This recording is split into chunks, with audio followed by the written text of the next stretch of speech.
ओम श्री सद्गुरुदेव भगवान की जय।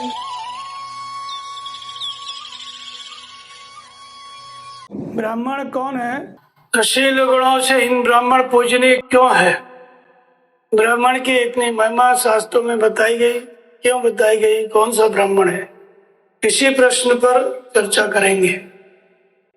तो ब्राह्मण क्यों इतना पूजनीय है? शील गुणों से हीन शापताड़स परुष कांता विप्र पूज्य से गावे संता। कितनी महिमा ब्राह्मण की बताई गई। ब्राह्मण क्या है, इसी पर चर्चा करेंगे। सबसे पहले भागवत के अनुसार, जब भागवत की रचना की महर्षि व्यास ने, तो परीक्षित से कहा, सुखदेव जी कहते हैं कि इस प्रकार मैंने मनुवंश का वर्णन किया। पूरी भागवत 12 स्कंद सब कुछ लिखने के बाद कहते हैं मैंने मनुवंश का वर्णन किया। और इसी प्रकार वैश्य शूद्र और ब्राह्मणों की वंश परंपरा समझनी चाहिए। इस प्रकार भागवत के अंदर जितने भी राजाओं का, महापुरुषों का, परमहंसों का वर्णन है, वो सब मनु की वंश परंपरा से ही तपस्या करके परमहंस हुए, महात्मा हुए, उसी के अंतर्गत थे। तो जो वंश परंपरा बताई गई भागवत में क्षत्रियों की, मनु की, उसी तरह ब्राह्मणों की है, उसी तरह वैश्य और शूद्रों की है। अर्थात ये सभी वर्ण एक ही वंश से, एक ही से उत्पन्न हुए हैं, क्षत्रियों से, सभी जातियां।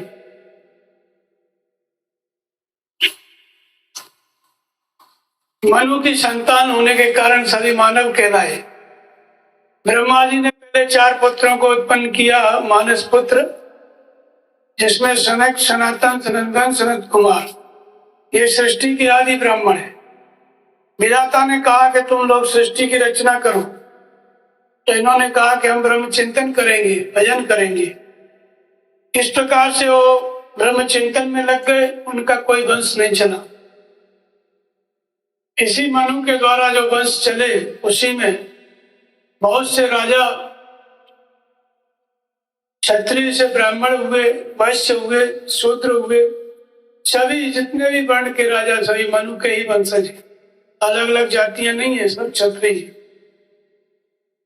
मनु के 10 पुत्र हुए, 3 पुत्रियां थी, आकुति, देवहूति, प्रसूति थी।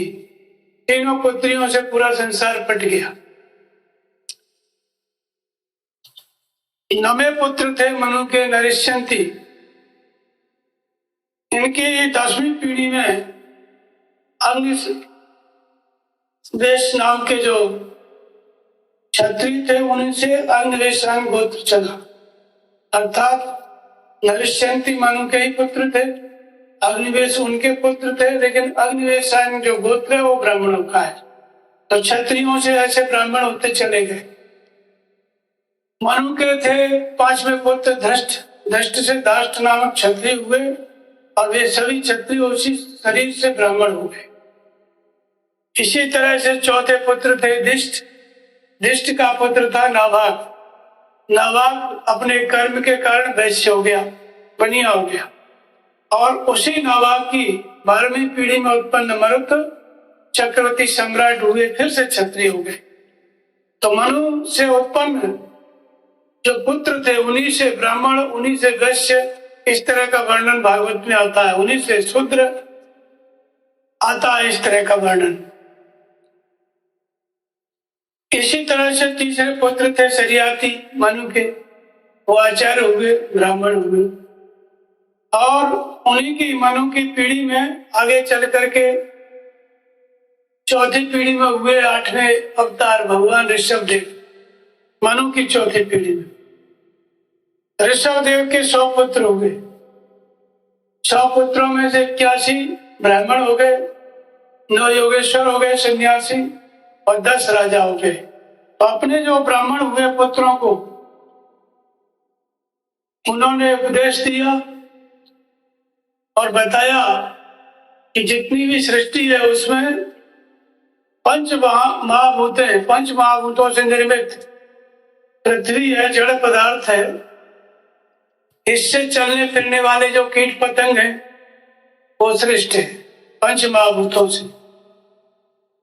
पंच महाभूतों से उन्होंने बताया कि वृक्ष श्रेष्ठ है। जो 5 तत्व है, पृथ्वी है, पहाड़ है, इनसे बताया कि वृक्ष श्रेष्ठ है, वृक्षों में उनकी अपेक्षा अधिक जीव है। और वृक्षों से बताया कि चलने फिरने वाले रेंगने वाले जीव जंतु वो श्रेष्ठ है। और उनसे बताया कि पशु श्रेष्ठ है। और पशु से श्रेष्ठ बताया कि पशु से भी ज्यादा श्रेष्ठ मनुष्य, और मनुष्य से श्रेष्ठ प्रमथ गण। प्रमथन गण जो है उनसे श्रेष्ठ सिद्ध, किन्नर और यक्ष, ये उनसे भी श्रेष्ठ है। और इनसे श्रेष्ठ जो होते हैं वो होते हैं असुर। और असुरों से देवता श्रेष्ठ हैं। देवताओं से इंद्र श्रेष्ठ है, उनका राजा। इंद्र से रुद्र श्रेष्ठ है और रुद्र से ब्रह्मा श्रेष्ठ है। मैं ब्रह्मा से श्रेष्ठ हूँ, विष्णु के अवतार थे ऋषभदेव, किंतु ब्राह्मण मुझसे भी श्रेष्ठ है। क्योंकि ब्राह्मण क्यों मुझसे श्रेष्ठ है? तो कहा कि वो 8 गुणों से संपन्न होता है। सम, दम, सत्य, दया, प्रतीक्षा, अध्ययन और ज्ञान, ये 8 गुणों से संपन्न होने के कारण ब्राह्मण मुझसे भी श्रेष्ठ है। तो यहाँ पे ब्राह्मण का कोई जातिगत निर्धारण नहीं है। जो 8 गुणों से संपन्न हो गया, सम, दम, सत्य, दया, प्रतीक्षा, अध्ययन और ज्ञान, जो इनसे सिर्फ संपन्न ब्राह्मण है, न कि कोई जन्म लेने वाले।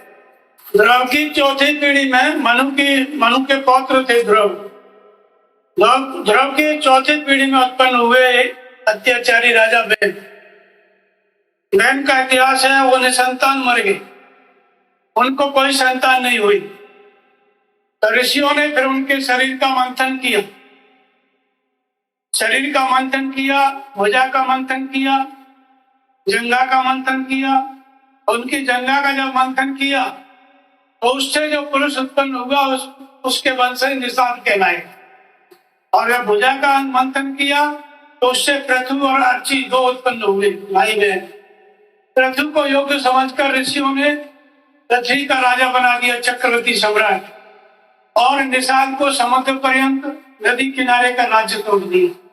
इसलिए इस तरह से ये तीनों भाई बहन सगे थे और ये बहन से ही उत्पन्न हुए थे। तो एक हो गई निषाद। निषाद को सूत्रों में गिना जाता है, जो कि सगे भाई को पृथु के, और पृथु और उनकी बहन अर्ची। ऐसे ही ऋषभदेव के जो पुत्र थे 100, उनमें से कुछ ब्राह्मण हो गए। लोग कहते हैं कि ब्राह्मण मुख से उत्पन्न हुआ, शूद्र चरणों से, और क्षत्रिय भुजा से, वैश्य जंघा से उत्पन्न हुआ। लेकिन वहां ऋषभदेव के 400 पुत्रों में कुछ ब्राह्मण, कुछ क्षत्रिय, कुछ सन्यासी हो गए। तो ये ब्राह्मण एक योग्यता है, कोई जाति नहीं है। पृथु को प्रथम चक्रवर्ती सम्राट होने का गौरव प्राप्त है, महाराजा पृथुपुत्र।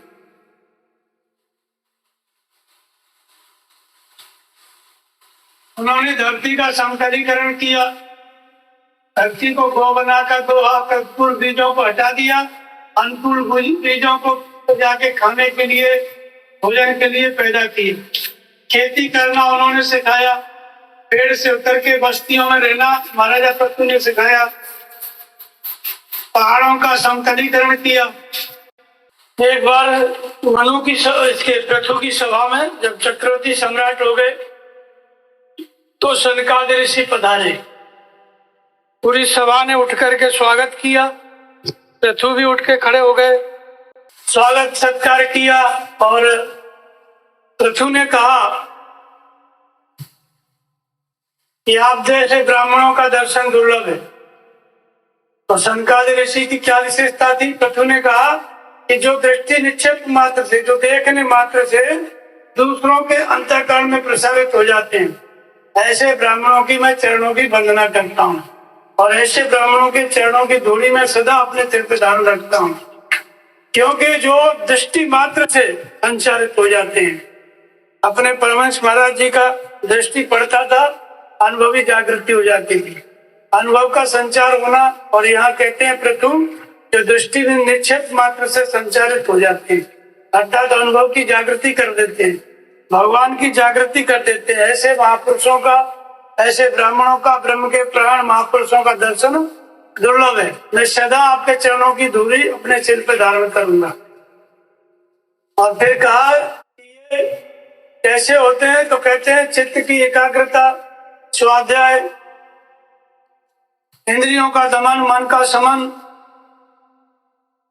धारणा, ध्यान, समाधि, विरोधी विचारों का त्याग करते हैं और दीर्घ काल तक श्रद्धा पूर्वक संयम के द्वारा समाधि का अभ्यास करके जो ब्रह्म को जानते हैं, ऐसे विप्रों के चरणों में मैं प्रणाम करता हूँ। ऐसे विप्रों की चरणों की धूली में सदा अपने सिर पे धारण करता हूँ। प्रभु ने जो बात बताई उसमें ब्राह्मण का होना तो बताया, लेकिन जन्म से नहीं। उन्होंने कहा कि जो संयम पूर्वक अभ्यास करके ब्रह्म को जानते हैं, ऐसे ब्राह्मणों की चरण धूली में सिर पर धारण करता हूँ। यहाँ पे भी ब्राह्मण कोई जन्म से निर्धारित नहीं, बल्कि योग्यता का नाम है। इसी क्रम में आगे पृथु के जो पौत्र हुए बहिष्ठ, बहिष्ठ के प्रचेता नामक 10 पुत्र हुए। बहिष्ठ जो थे वो पृथु के पुत्र थे, नाती थे। उनके 10,000 प्रचेता पुत्र हुए। उनको नारद जी ने उपदेश दिया और उसी शरीर से ब्रह्म चिंतन किया, ब्राह्मण हो गए। उन्हीं प्रचेताओं के राजा पुत्र थे राजा दक्ष प्रजापति, और दक्ष के 10,000 पुत्रों को नारद जी ने उपदेश दिया, वो भी साधु हो गए, ब्राह्मण हो गए। तो क्षत्रियों से ब्राह्मण और ब्राह्मणों से वैश्य और शूद्र, ये क्रमशः बनने की परंपरा भागवत में है। भगवान कृष्ण, भगवान राम दोनों मनु के ही वंश में उत्पन्न हुए। महात्मा बुद्ध, महावीर जितने लोग हुए सब इसी वंश में उत्पन्न हुए। तो क्षत्रिय ही साधना करके ब्रह्म तत्व को प्राप्त किए, ब्राह्मण बन गए। इसी तरह का इतिहास भागवत में आज एक जगह और कथा आती है। भगवान कृष्ण, नारद, वामदेव, देवर्षि नारद और वामदेव, अत्रि और असित, कण्व और परशुराम, व्यास और सुखदेव, बृहस्पति और मैत्रेय और च्यवन ऋषि के साथ एक ब्राह्मण थे श्रुतदेव, उसके घर पे गए और उनको बोला कि मेरे साथ जो ब्रह्म ऋषि आए हैं, ब्राह्मण जन्म से ही संपूर्ण प्राणियों से श्रेष्ठ होता है। मेरे साथ जो ये ब्रह्म ऋषि आए हैं, इनकी पूजा करना, मेरी पूजा करना, इनकी पूजा से मेरी पूजा हो जाती है। तो ब्राह्मण संपूर्ण प्राणियों से जन्म से श्रेष्ठ है। लेकिन ये जितने महापुरुष थे, ये जन्म से ब्राह्मण नहीं थे, कुलीन नहीं थे, जातिगत इनकी शुद्धता भी नहीं थी। बहुत से ऐसे थे जो शादीशुदा माँ बाप की संतान भी नहीं थे। जैसे व्यास हुए, तो व्यास तो कुंवारी कन्या से उत्पन्न हुए थे, पारस ऋषि से। वामदेव थे, ऐसे ही नारद थे तो दासी पुत्र थे। इसी तरह से असित, कण्व, परशुराम, इन सब के जन्म के विषय में भी एक प्रकार की कुलीनता के संबंध में शंका है। तो ऐसे ही ये सब थे, लेकिन कहे कि ब्राह्मण जन्म से संपूर्ण प्राणियों से श्रेष्ठ होता है। तो ये कौन से जन्म से श्रेष्ठ थे? जन्म से तो ये ब्राह्मण नहीं थे, लेकिन वास्तव में ब्राह्मण एक अवस्था है, साधना की एक अवस्था है। पहले कोई भी साधक हो, प्रथम चरण में क्या होता है? शूद्र होता है, जब भजन के आरंभिक अवस्था में होता है। फिर वही साधक वैश्य होता है, थोड़ा मन रुकने लग गया, तीनों गुणों को काटने की क्षमता आ गई, क्षत्रिय होता है। ब्रह्म में विलय की योग्यता आ गई, ब्राह्मण होता है। विलय पर आ गया तो ब्राह्मणों में क्षत्रिय में, वैश्य में शूद्र, चारों वर्णों से ऊपर होता है। ये साधनात्मक जन्म है। ये जितने भी महापुरुष थे, कण्व, परशुराम, अत्रि, असित, देवर्षि नारद, वामदेव, इन सब ने स्वरूपात्मक जन्म पाया। और स्वरूपात्मक जन्म से ब्राह्मण श्रेष्ठ थे। शरीर से जन्म से श्रेष्ठ नहीं थे, शरीर के आधार पर इनमें कोई ब्राह्मण नहीं था, लेकिन स्वरूप से स्वरूपात्मक जन्म से ये सभी ब्राह्मण थे। ब्रह्म को जानते थे, ब्रह्म की प्राप्ति किए थे। तो इस दृष्टि से यहाँ पे भी ब्राह्मण किसको बताया गया? जो इंद्रियों का दमन, मन का शमन, धारावाहिक चिंतन, अनुभवी उपलब्धि, जो ब्रह्म को जान लेता है, इन गुणों से संपन्न है। इसलिए ये महापुरुष जो थे भगवान कृष्ण के साथ, ये ब्राह्मण थे। और इस दृष्टि से चाहे कोई चांडाल कुल में उत्पन्न क्यों न हो, जो भी इंद्रियों का दमन, मन का शमन, धारणा, ध्यान, समाधि, चित्त की एकाग्रता, स्वाध्याय, दीर्घ काल तक समाधि का अभ्यास करके ब्रह्म को जानेगा, चाहे किसी भी जाति का हो, वो स्वरूप के जन्म से ब्राह्मण सिद्ध हो जाएगा। स्वरूपात्मक जन्म से वो ब्राह्मण, आत्मा का जन्म हो गया तो ब्राह्मण है, शरीर के जन्म से कोई ब्राह्मण नहीं होता है। इसी में एक राजा थे, मानधाता के पुत्र मुचकुंद। युद्ध के बाद वो सो गए थे। भगवान कृष्ण ने इससे काले वन का जब वध करना चाहा तो उसी गुफा में चले गए, अपना पीतांबर उड़ा दिए। मुचकुंद को काले वन ने उठाया लात मार के, और उनकी जैसे ही दृष्टि पड़ी काले वन भस्म हो गया। उसके बाद भगवान कृष्ण प्रकट हुए, उन्होंने कहा कि वरदान मांगो। मुचकुंद जो इक्ष्वाकु वंश के राजा थे, मानधाता, उनके पुत्र थे। तो मुचकुंद ने कहा कि भगवान, मैं आपको प्राप्त करना चाहता हूँ। तो भगवान कृष्ण ने आशीर्वाद दिया कि अगले जन्म में जब तुम ब्राह्मण होगे तब मुझे प्राप्त करोगे। जिसके अंदर इतनी शक्ति है कि दृष्टि निक्षेप मात्र से निशाचरों को भस्म कर दे, उसको भी ब्राह्मण तो अगले जन्म में मिल रहा है। और जिन लोगों को मंदिर में जाने का अधिकार नहीं, वेद गीता पढ़ने का अधिकार नहीं, सब चीजों से हमने दूर रखा, इनको शूद्र कहते हैं, वो भला कैसे ब्राह्मण बन सकेंगे जब उनको सत्कर्म करने ही नहीं दिया? गीता जानते ही नहीं है तो कैसे बनेंगे? तो जो इतने तपस्वी महात्मा थे राजा, उनकी दृष्टि से काले वन भस्म हो गया, दृष्टि पड़ती, उनको भी ब्राह्मण तो अगले जन्म में मिल रहा है। जिन्होंने बिल्कुल सत्कर्म नहीं किया वो इस जन्म में अगले जन्म में कैसे ब्राह्मण बनेंगे? तो इसलिए ब्राह्मणत्व का मतलब होता है कि जो कर्म करके, भजन करके जब गुणों से संपन्न हो जाता है, ईश्वरीय गुणों से, उसको ब्राह्मण कहा गया। जन्म से कोई नहीं होता है। भगवान शंकर जी मार्कंडेय ऋषि से मिले, दर्शन दिए। भगवान शंकर ने कहा कि हमको ब्राह्मण इसलिए प्रिय है कि चित्त की एकाग्रता, धारणा, ध्यान, समाधि, स्वाध्याय, इंद्रियों का दमन, मन का शमन इत्यादि गुणों के द्वारा ब्राह्मण हमारे वेद में शरीर को धारण करते हैं। इसलिए हम लोग ब्राह्मणों की स्तुति करते हैं, सेवा करते हैं, तुम जैसे ब्राह्मणों की। मार्कंडेय ऋषि को भगवान शंकर ने कहा। तो यहाँ पे भी ब्राह्मण भगवान शंकर ने परिभाषित किया तो किसको कहा? चित्त की एकाग्रता जो कर लेता है, इंद्रियों का दमन कर लेता है, मन का शमन कर लेता है, धारणा, ध्यान और समाधि की स्थिति के द्वारा भगवान के शरीर को धारण कर लेता है, वो ब्राह्मण है, इन गुणों से संपन्न हो जाता है। तो इस प्रकार से भागवत में इस तरह से ब्राह्मणों के बारे में बताया गया। इसके बाद इसी से संबंधित दूसरा दृष्टांत आता है महाभारत में। तो महाभारत में वन पर्व की कथा है। एक बार महाराजा नहुष इंद्र पद को प्राप्त हो गई 100 यज्ञ करके। जब इंद्र पद पे पहुंच गए तो उन्होंने कहा कि सच्ची कहाँ है? हम इंद्र हैं तो सच्ची हमारा वर्ण करें। सच्ची ने प्रार्थना किया देव गुरु बृहस्पति से। बृहस्पति ने कहा कि उसको बोलो कि सप्त ऋषियों की पालकी में बैठ के स्वर्गलोक में आए। नहुष ने ऐसा ही किया। सप्त ऋषि उस समय जो थे अत्रि, अगस्त, वशिष्ठ, पुलस्त इत्यादि सप्त ऋषियों को पालकी में जोत करके नहुष अपना चल दिए स्वर्ग की तरफ। जब चल दिए तो उन्होंने ये कहा था सची ने कि 1 महीना स्वर्ग का भ्रमण करें, इसके बाद हमारे पास आए तो हम उनको इंद्र मान लेंगे, पति मान लेंगे। तो 1 महीना घूमते घूमते जब 1 महीना पूरा होने लगा तो उसको लगा नहुष को कि जल्दी नहीं पहुंच पाएंगे, इसलिए जितने जो ऋषि उनको बोला सर्प सर्प जल्दी जल्दी चलो, सर्प की तरह चलो। वो आखिरी ऋषि को मार दी लात। इसके बाद अगस्त ने श्राप दे दिया कि जाओ सर्प हो जाओ, अजगर। अब नहुष की आंखों में इतना पावर था, वरदान था कि वो एक बार किसी को देख ले तो भस्म हो जाता था।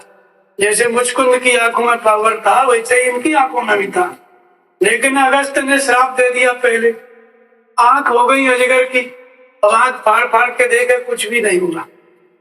इस तरह से अगस्त के श्राप से नहुष अजगर हो गए। इंद्र पद पे जा रहे थे, हो गए अजगर। तब उसने गिड़गिड़ा के प्रार्थना किया कि मुझसे महान गलती हुई, मैं ब्राह्मणों की महिमा नहीं जान सका, ब्राह्मण की परिभाषा नहीं जान सका, समझ सका, इसलिए मुझे क्षमा करें। लेकिन मेरा उद्धार कैसे होगा? तो सप्त ऋषियों ने कहा कि तुम्हारा उद्धार अभी तो नहीं है कोई इस धरती पे जो तुम्हें ब्राह्मण की महिमा समझाए। तुम्हारे ही कुल में द्वापर में राजा युधिष्ठिर उत्पन्न होंगे और वे वनवास काल में यहाँ पे आएंगे तो उनको ब्राह्मण की महिमा समझाएंगे, तभी तुम इस शरीर से अधम योनि से मुक्त होंगे। तब पूछा कि तब तक मेरा भोजन? बोले चौथे पहर में सुबह से शाम तक कोई भी आ जाएगा, तुम्हारा भोजन बन जाएगा इस क्षेत्र में। इस तरह से नहुष जो है अजगर हुआ, अपना समय काट रहा था। समय बीत गया, बहुत टाइम हुआ। युधिष्ठिर भी हुए राजा और उनको वनवास हुआ। पांचों भाई पांडव वनवास में थे। सब भाई तो पास में थे। भीम शिकार खेलते खेलते जाके अजगर के पास पहुंचा। अजगर ने सावधान किया कि देखो पास में मत आओ, भूखा हूं, तुम्हें खा जाऊंगा, दया लग रही है। तो उसने कहा क्षुद्र जंतु मुझे क्या खाएगा, पानी भी पीऊंगा और तुमको मारूंगा भी गदा से। जहां भीम ने स्पर्श किया अजगर का, भीम निश्चेष्ट हो गया, क्लोरोफार्म से जैसे आदमी हो जाता है वैसे। अजगर जो है लपेट के रखा हुआ था, खाया नहीं था। इसी बीच युधिष्ठिर को अशुभन होने लगे कि हम चारों भाई तो यहाँ हैं, भीम नहीं है। भीम की तलाश में महर्षि धौम्य को, जो उनके पुरोहित थे, उनको लेकर के चल दिए। और बीच में बहुत से भैंसे मरे पड़े थे, बहुत से पशु, शेर, चीता, केड़ा, पेड़ उखड़े पड़े थे। फिर पहुंच गए, बोले यही भीम का लगता इधर ही है। देखे जाकर के तो अजगर के कब्जे में थे भीम। तेजस्वी ने कहा कि तुम्हें साधारण जीव बस में नहीं कर सकता, अजगर के विष में ये महान भाव कौन है? तो भीम पहले ही परिचय जान चुका था। बोले हमारे पूर्वज हैं नहुष, इंद्र पद से च्युत हुए। तब फिर युधिष्ठिर ने कहा कि हमारे भाई को छोड़ दो, हम आपको भोजन की व्यवस्था करते रहेंगे। तो उन्होंने कहा कि नहीं राजन, मैं यही भोजन कर सकता हूँ, दूसरा नहीं। तुम कल तक खड़े रहोगे, तुमको भी खा जाऊंगा। तब पूछा युधिष्ठिर ने कि आपने 100 अश्वमेध मेघ यज्ञ किए, इतना दान पुण्य किया, फिर आपकी ये दुर्गति क्यों हुई? तो उसने कहा कि ब्राह्मणों की महिमा नहीं समझ सका, ब्राह्मण की परिभाषा नहीं जानता था। जब ब्राह्मण, तो फिर उसने युधिष्ठिर ने कहा कि आप ब्राह्मण की परिभाषा क्यों नहीं जान पाए? तब फिर उसको होश आ गया नहुष को। बोले नहीं जान पाया, इसीलिए तो ये दुर्गति हुई। अब कृपा करके आप ही बताओ ब्राह्मण कौन है? ब्राह्मण को भवेत राजम वैद्यम किंच युधिष्ठिर। कौन है ब्राह्मण? उसके लिए जानने योग्य क्या है? कृपा करके मुझको कहिए। तब युधिष्ठिर ने नहुष के प्रश्न का उत्तर दिया, सत्यम दानम क्षमाशीलम अनृशंसम तपोदया दृश्यन्ते यत्र नागेन्द्र स ब्राह्मणित स्मृता। जिसके अंदर सत्य है, दान है, क्षमा है, शील है, क्रूरता का अभाव है, तपस्या है, दया है, जो ये 8 गुणों से संपन्न है, जिसमें ये 8 गुण है, समझो वो ब्राह्मण है। तब नहुष ने प्रश्न किया कि इन गुणों से युक्त तो शूद्र भी हो सकते हैं।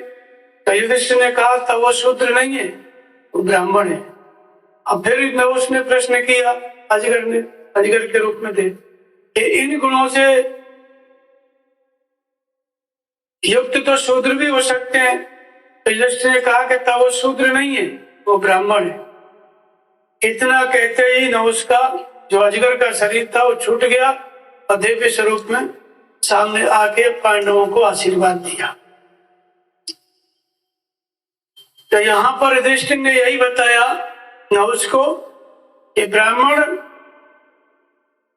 जिसके अंदर सत्य है, दया है, क्षमा है, शील है, जो सत्य को प्राप्त कर लिया है, क्षमा का भाव जिसके अंदर है, दया है, साधुता के गुण धर्म जिसके अंदर आ गए, शील है, और अक्रूरता, क्रूरता का जिसके अंदर अभाव है, जिसको अहिंसा कहते हैं, दया है प्राणियों के प्रति, और तपस्या में अनुरक्त है, ऐसे लक्षण जिसमें दिखाई देते हैं वो ब्राह्मण है। चाहे बाहर का जाति से शूद्र हो, अगर ये लक्षण उसमें है तो वो ब्राह्मण है, और ब्राह्मण होते हुए भी ये लक्षण नहीं है तो वो शूद्र है। तो ये जो सप्त ऋषि थे जन्म से ब्राह्मण नहीं थे, नहुष ने इनको इसीलिए पालकी में जोत लिया कि ये ब्राह्मण नहीं है तो शूद्र जैसे दिख रहे हैं। वही गलती करके उसने जो है पालकी में सबको जोत दिया। जब श्राप लगा तब पता चला कि तो ब्राह्मण है। नहुष उनको ब्राह्मण नहीं मानता था, क्योंकि ब्राह्मण कुल में जन्मे नहीं थे। तो इस तरह से वशिष्ठ थे, उर्वशी के पुत्र थे, अगस्त थे, घड़े में मिले कहीं, ऐसे ही सबका ये था मतलब। इसी प्रकार से महाभारत में एक और दृष्टांत है, इसका यक्ष प्रश्न है। यक्ष प्रश्नों में फिर युधिष्ठिर ने पूछा, युधिष्ठिर से यक्ष ने पूछा कि ब्राह्मण किससे सिद्ध होता है? राजन कुलेन वृत्तेन स्वाध्यायन श्रुतेन वा ब्राह्मणम में ही केन भवति प्रभु एतत् निश्चितम्। इनमें से किसके द्वारा ब्राह्मणत्व सिद्ध होता है? कुल परंपरा से, शास्त्र श्रवण से, आचरण से या स्वाध्याय से? इन चारों में से ब्राह्मण किसके द्वारा कौन से गुण से सिद्ध होता है? तो युधिष्ठिर को यक्ष ने कहा, यक्ष से युधिष्ठिर ने कहा, शुणुम यक्ष कुलम ताता न स्वाध्याय न च श्रुतम कारणम ही द्विजत्य च प्रत्यमेव न संशय। एतात यक्ष सुनो, ब्राह्मण न तो कुल परंपरा से सिद्ध होता है, न स्वाध्याय से सिद्ध होता है, न शास्त्र श्रवण से सिद्ध होता है। ब्राह्मण की सिद्धि का कारण केवल वृत्ति है, आचरण है। जिसने इंद्रियों का दमन कर लिया, मन का शमन कर लिया, धारणा, ध्यान और समाधि के दीर्घ अभ्यास के द्वारा ब्रह्म को प्राप्त कर लिया, इन लक्षणों से जो संयुक्त हो गया, संपन्न हो गया, वही ब्राह्मण है। तब फिर यक्ष ने युधिष्ठिर से कहा कि इन लक्षणों से युक्त तो शूद्र भी हो सकते हैं। तो युधिष्ठिर ने कहा कि फिर वो शूद्र नहीं है, वो ब्राह्मण है। इन लक्षणों से हीन तो ब्राह्मण भी हो सकते हैं। तो उन्होंने कहा कि ब्राह्मण नहीं है, फिर वो शूद्र है। फिर उन्होंने कहा कि जो पढ़ते पढ़ाते हैं, ज्ञान की बातें करते हैं, उनके बारे में भी कहा कि पटका पाठकश्चैव ये चाहते अन्य शास्त्र चिंतक, जो शास्त्रों का चिंतन मनन करते हैं, पढ़ते पढ़ाते हैं, सर्व व्यसनो मूर्ख, वो सभी व्यसनी है, अमूर्ख है। यह क्रियावान सब पंडित है, जो आचरण रत है, ब्रह्म चिंतन में रत है, वो ब्राह्मण है। फिर कहा कि चतुर्वेदों की दुर्वृत्तो शूद्रादितरिच्यते, चार वेदों का ज्ञाता अगर दुराचारी है तो वो शूद्र से भी बढ़कर है। जो अग्निहोत्रो परोदांतम स ब्राह्मण इति समझता, जो यज्ञ में तत्पर है तथा ब्रह्मचर्य के द्वारा संयम पूर्वक जो यज्ञ में तत्पर है और यज्ञ करके जिसने ब्रह्म को जाना, वही ब्राह्मण है। यज्ञ का आचरण करता है, परमात्मा का चिंतन करता है, एक निष्ठ है, ब्रह्मचर्य में स्थित है, वो ब्राह्मण है। तो महाभारत में भी ब्राह्मण उसको बताया गया जो ब्रह्म की प्राप्ति जिसने कर ली। इसी तरह से रामचरितमानस में बताते हैं, मन क्रम वचन कपट तज जो कर भूषण से अमोय समेत विरंच से बसता के शब्द।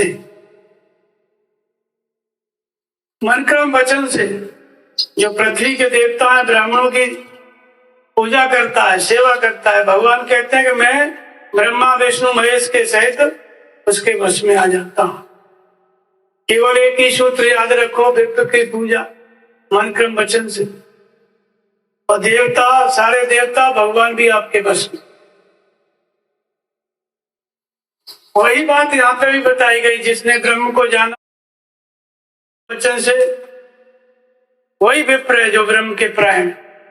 इसी बात को भगवान राम जो है आगे बढ़ाते हैं। सबसे पहले उन्होंने अवतार प्रकरण लिया तुलसीदास जी ने। तो अवतार जो होता है किसके लिए होता है? ब्राह्मण के लिए। विप्र देन सुरसम देश तीन मनुष्य अवतार, निज इच्छा निर्मित तन माया गुण गोपार। जब अवतार वाली बात आई तो अवतार किसके लिए हुआ? तो सीधा विप्र देन सुर धरणी कहे अनित जाय नहीं बरनी, तब तब धर प्रभु विविध शरीरा हरे कृपा निधि सज्जन फीरा। जब अवतार होता है तो किसके लिए होता है? सीधा विप्र देन सुर धरणी। अवतार होता है तो ब्राह्मणों के लिए होता है, गाय के लिए होता है, पृथ्वी के लिए होता है और देवताओं के लिए होता है। तो इन चार के लिए अवतार होता है। और तब भगवान जो है अवतार इनके लिए लेते हैं, और अवतार लेके क्या करते हैं? असुर मार थापे सुर राखे निःशुचित। असुरों का वध करते हैं, उनका हृदय परिवर्तन नहीं करते, बल्कि उनको समाप्त करते हैं। और श्रुति में जो भ्रांतियां आ गई हैं उनको फिर से सही कर देते हैं, अपने यश का विस्तार करते हैं। तो चार के लिए अवतार बताया, पृथ्वी के लिए, देवताओं के लिए। 5 महाभूतों में एक पृथ्वी एक तत्व है, अग्नि है, जल है, आकाश है, वायु है, पृथ्वी है। इनमें से अवतार किसके लिए होता है? केवल पृथ्वी के लिए, न आकाश के लिए, न वायु के लिए, सिर्फ पृथ्वी के लिए। तो अवतार हो रहा है पृथ्वी के लिए, तो हमें क्या लाभ मिलेगा? क्योंकि हम पृथ्वी नहीं है।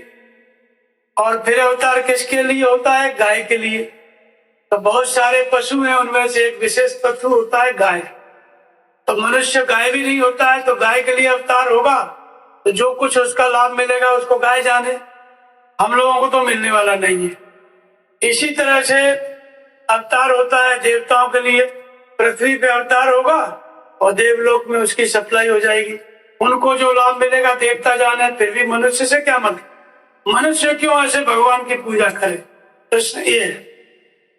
और मनुष्यों में पृथ्वी पे 192 देश है, मनुष्य में किसके लिए होता है? केवल ब्राह्मण के लिए। ब्राह्मण एक ऐसी जाति है, पूरे विश्व में 152 देश है, 152 देश में से ब्राह्मण किसी और देश में नहीं पाया जाता, केवल भारत में। भारत में भी अनेक जातियां, 4 जातियां, अनेकों उपजातियां, उनमें केवल अवतार किसके लिए होता है? ब्राह्मण के लिए। और आगे चल के भगवान कहते हैं कि निज इच्छा प्रभु अवतरे सुर में गौद्विज लाग, और सगुन उपासक संगता रहे मोक्ष सब त्याग। फिर आगे केवल गौद्विज हितकारी, केवल ब्राह्मण के और गाय के हितकारी भगवान रह जाते हैं। तो कहते हैं कि भगवान अपनी इच्छा से अवतरित होते हैं, लेकिन उनकी इच्छा कब होती है? जब सुरमय गौद्विज, जब देवताओं पर संकट आता है, ब्राह्मणों पर संकट आता है, गाय पर संकट आता है, पृथ्वी पर आता है। अब केवल मुट्ठी भर लोग हैं ब्राह्मण पूरी दुनिया में, अवतार उनके लिए होगा। तो दूसरे लोग क्यों उसकी आराधना करें, को क्यों उस परमात्मा के लिए परेशान हो? क्योंकि वो तो जब भी अवतार लेगा केवल ब्राह्मणों का हित करेगा, ब्राह्मणों के लिए। तो अन्य कबीले के लोग हैं, अन्य धर्म के लोग हैं, वो क्यों भगवान से प्रार्थना करें? और फिर भारत विश्व गुरु कैसे बन सकता है? जिसका भगवान केवल एक कबीले के लिए आता है, ब्राह्मण के लिए, तो वो विश्व गुरु कैसे बनेगा? विश्व के लोगों को तो कल्याण करने आता ही नहीं है। और ब्राह्मण को सताएगा नहीं, जब भी सताएगा दूसरी जाति का, दूसरे लोग। तो फिर अन्य सबके लिए तो अवतार लेके भगवान उनका वध ही करेंगे। तो सब लोग क्यों आकर के उनसे प्रार्थना करें? उद्धार तो केवल ब्राह्मण का करेगा। तो फिर ये ऐसे विश्वगुरु कैसे भारत हो सकता है, जिसका भगवान दूसरी किसी जाति के लिए, किसी धर्म के लिए, किसी के लिए नहीं है, केवल ब्राह्मणों के लिए। तो ब्राह्मण के लिए ही भगवान का अवतार होता है, ये बात सत्य है। लेकिन वो ब्राह्मण कौन सा होता है? वो जातिगत ब्राह्मण नहीं है, जन्म से ब्राह्मण नहीं है। किस ब्राह्मण के लिए द्विज और विप्र दो शब्द आया? द्विज किसको कहते हैं? जिसने दूसरा जन्म पा लिया। एक जन्म तो माता पिता से मिलता है, और दूसरा जन्म क्या है? दूसरा जन्म होता है आत्मा का जन्म। संस्कारा द्विज उच्यते, परमात्मा का आंशिक संस्कार पड़ जाता है, वो दूसरा जन्म होता है। तो ये कैसे पड़ता है? भगवान कृष्ण कहते हैं इस कर्म में आरंभ का नाश नहीं है। भजन की विधि समझ में आ गई, गीता की साधना आरंभ कर दिया तो उसका नाश नहीं है, संस्कार पड़ जाता है। तो जब संस्कार पड़ गया, आत्मा की जागृति हो गई, तो ये दूसरा जन्म हो गया। आत्मा की जागृति हो गई तो ये दूसरा जन्म। पहला जन्म कौन सा है? शरीर से। तो इसलिए जब आत्मा जागृत हो जाती है, साधक भजन करने लगता है, तो वो द्विज की श्रेणी में आता है। तो उसके उद्धार के लिए भगवान अवतरित हो जाते हैं उसी शरीर में। राम भक्त नर्तन धारी और सह संकट किए साध सुखारी। जिसके अंदर दूसरा जन्म हो गया, जिसकी आत्मा की जागृति हो गई, भगवान उसके कल्याण के लिए उसके शरीर से, उसकी आत्मा से अभिन्न होकर रथी हो जाते हैं, उसका कल्याण करने के लिए। और दूसरा विप्र, जो ब्रह्म के परायण है, ब्रह्म के प्रति समर्पित हो गया, एक परमात्मा के प्रति, उसके लिए भी भगवान अवतार लेते हैं। जो ब्रह्म में प्रवेश पाना चाहता है, जो साधक भजन करके ब्रह्म की प्राप्ति करना चाहता है, उसके अंदर भी भगवान अवतरित हो जाते हैं। बाहर किसी ब्राह्मण जाति के लिए नहीं, जो ब्रह्म के लिए प्रयत्नशील है, ब्रह्म को जानने के लिए। तो सोई जाने जे देव जनाई, जानत तुम्हें तुम्हें हो जाए। जो जानना चाहता है, भगवान उसी के हृदय से प्रकट होके मार्गदर्शन करने लगते हैं, अवतरित हो जाते हैं। अवतार हुआ लेकिन ब्राह्मणों के हित के लिए, लेकिन उद्धार किसका किया? जितना भी भगवान राम जब वनवास में गए तो सबसे पहले मिला केवट।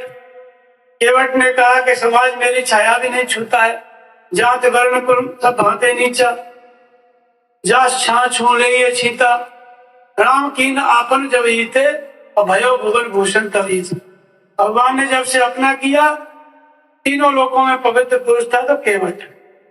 अवतार होता है विप्र के लिए, ब्राह्मण के लिए, और भगवान उद्धार कर रहे हैं किसका? अधमों का।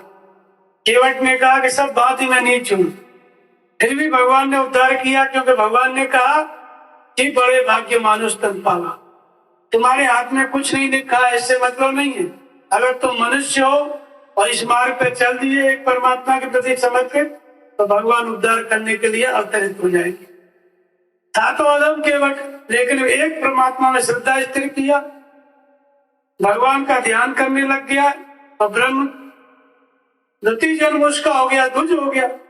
अधम था, लेकिन जब दूसरा जन्म हो गया, आत्मा की जागृति हो गई, ब्रह्म में प्रवेश पाने के लिए प्रयत्नशील हो गया, तो ब्रह्म कुल में आ गया, इसलिए दूसरा जन्म भी उसका हो गया।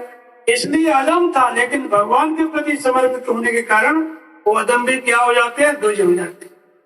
इसलिए ऐसे अवतार लेकर के भगवान ने केवट का उद्धार किया। विप्र नहीं था, लेकिन उसका उद्धार किया। तो बाहरी जन्म से तो वो विप्र नहीं था, केवट था, लेकिन जब साधना के मार्ग पे चल दिया तो वो विप्र हो गया। तो संसार में कोई भी व्यक्ति अगर साधना के मार्ग पर चल देता है तो ब्राह्मण की श्रेणी में आ जाता है। फिर माता शौरी के पास गए भगवान, तो शौरी ने विनती की, दर्शन दिया, तो अधमत अधम अधमत नारी तिन्मो में मत मंद अनारी।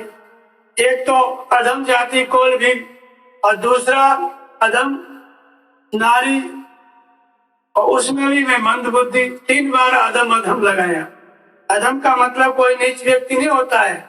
अधम का मतलब यहाँ पे भक्त प्रार्थना कर रहा है भगवान से। तो भगवान राम ने कहा कि जानो एक भक्त करना था, मानो एक भक्त करना था। जात पात कुल धर्म बढ़ाई, धनबल परिजन गुण चतुराई, भक्तिहीन नर सोए कैसा, और बिन जल बारिश देखी जैसा। भक्तिहीन अगर कोई मनुष्य है तो कैसा लगता है? जैसे बिना जल के बादल। और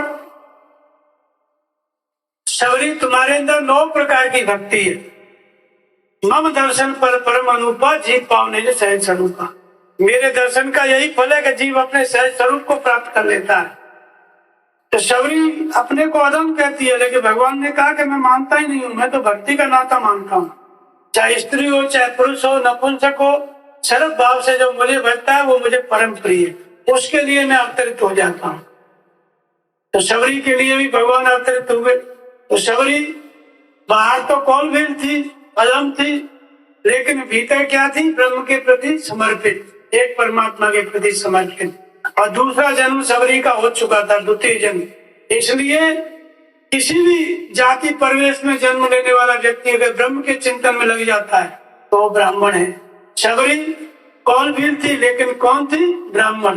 ब्रह्म के परायण थी, ब्रह्म चिंतन में लगी थी, दूसरा जन्म उसके अंदर हो गया था, इसलिए भगवान उसके लिए अवतार नहीं है, उसका उद्धार किए।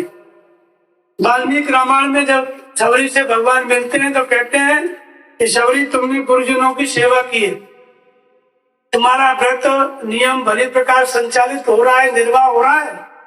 शबरी के बारे में, उसका व्रत और नियम और तपस्या के बारे में भगवान राम पूछ रहे हैं, जो कि स्मृतियों में है कि शूद्र भजन नहीं कर सकता, मंदिर में नहीं जा सकता। और यहाँ भगवान राम शबरी से उसके भजन का, उसकी तपस्या का हालचाल ले रहे हैं। तो इसलिए ये एक प्रकार की भ्रांति है। भगवान केवल भक्त के लिए अवतरित होते हैं, किसी जाति के लिए नहीं। और विप्र वो होता है चाहे किसी भी जाति का है, कौलभील है चाहे केवट है, जो ब्रह्म के प्राण हो गया। केवट एक परमात्मा में श्रद्धा स्थिर करके ब्रह्म के प्राण हो गया तो भगवान उसके लिए अवतरित होके आगे। माता शबरी कौलभील थी, लेकिन ब्रह्म के प्राण हो गई तो विप्र हो गई, उसके लिए भगवान अवतार लेके आ गए। और इसी तरह से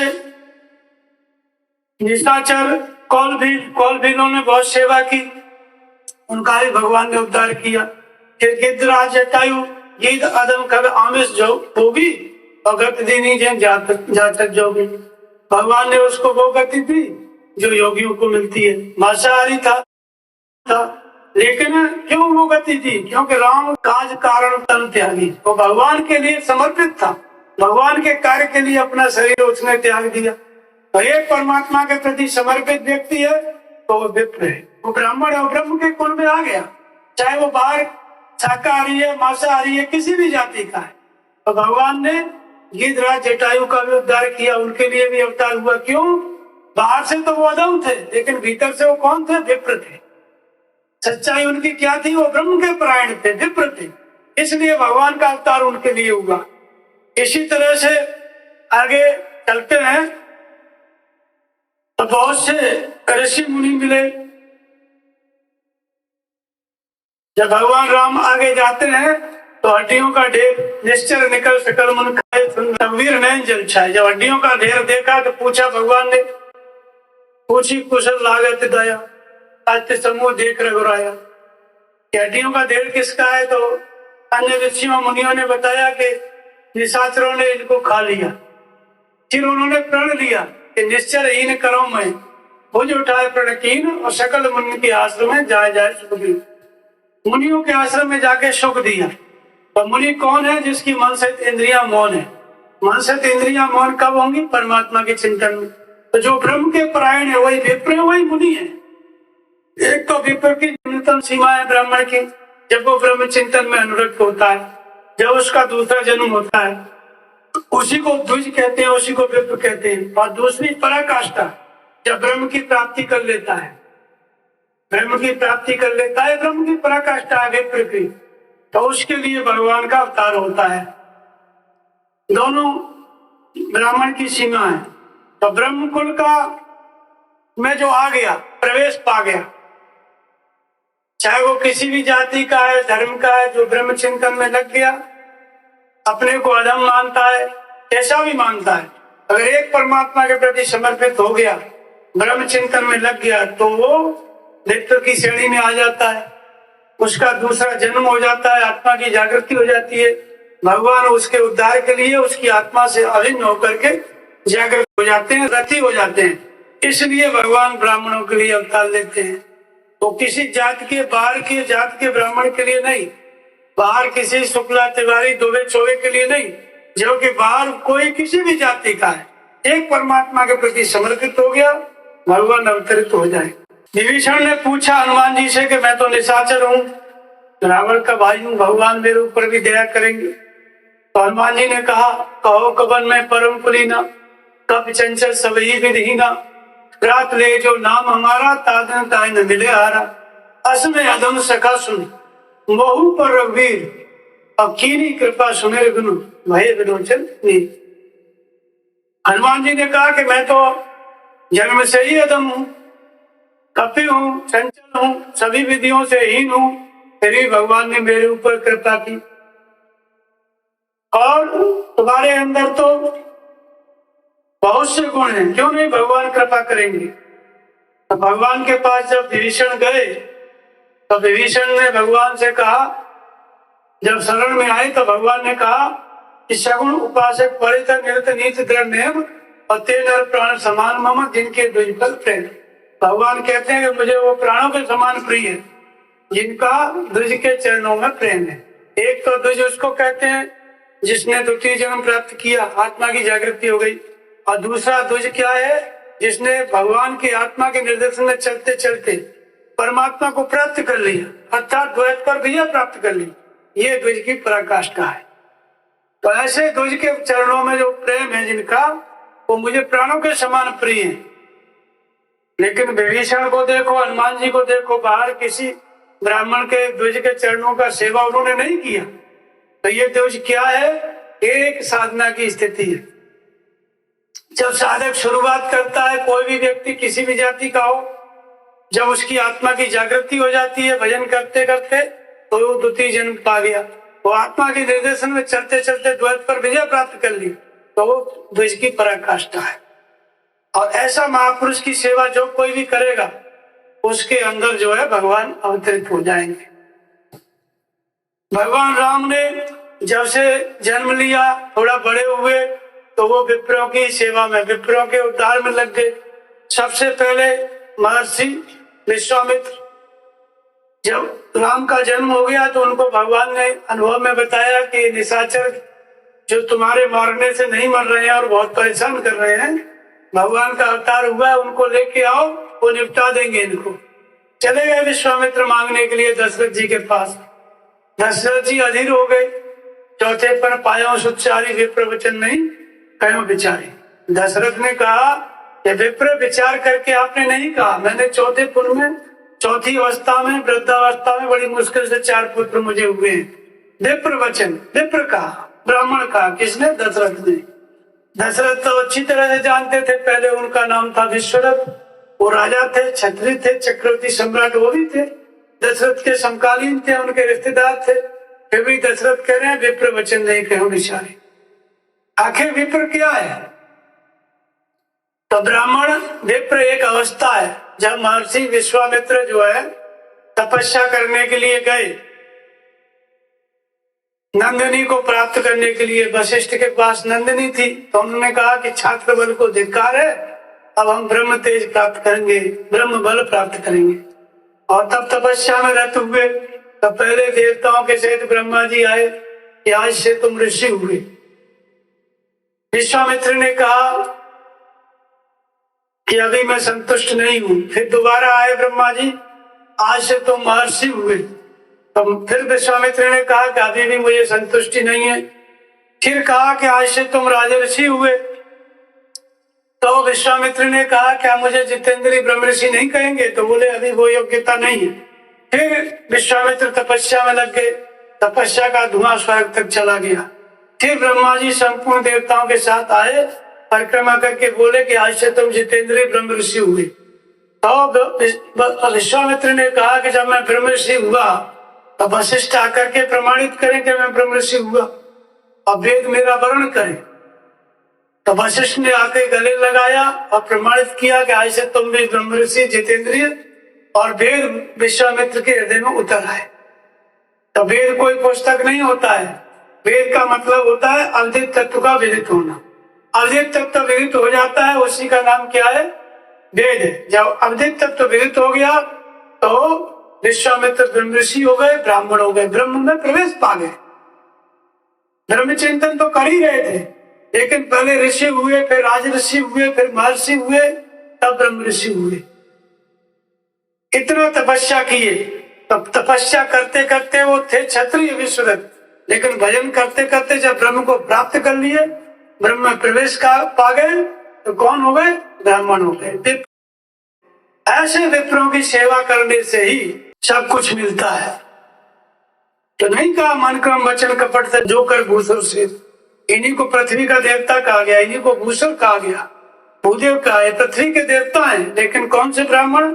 जो जाति से पैदा हुए हैं वो नहीं, जिन्होंने ब्रह्म को प्राप्त कर लिया। ब्रह्म के निर्देश में चलते चलते, तपस्या करते करते विश्वामित्र की तरह ब्रह्म को पा गए। ऐसे ब्राह्मणों का दर्शन दुर्लभ है।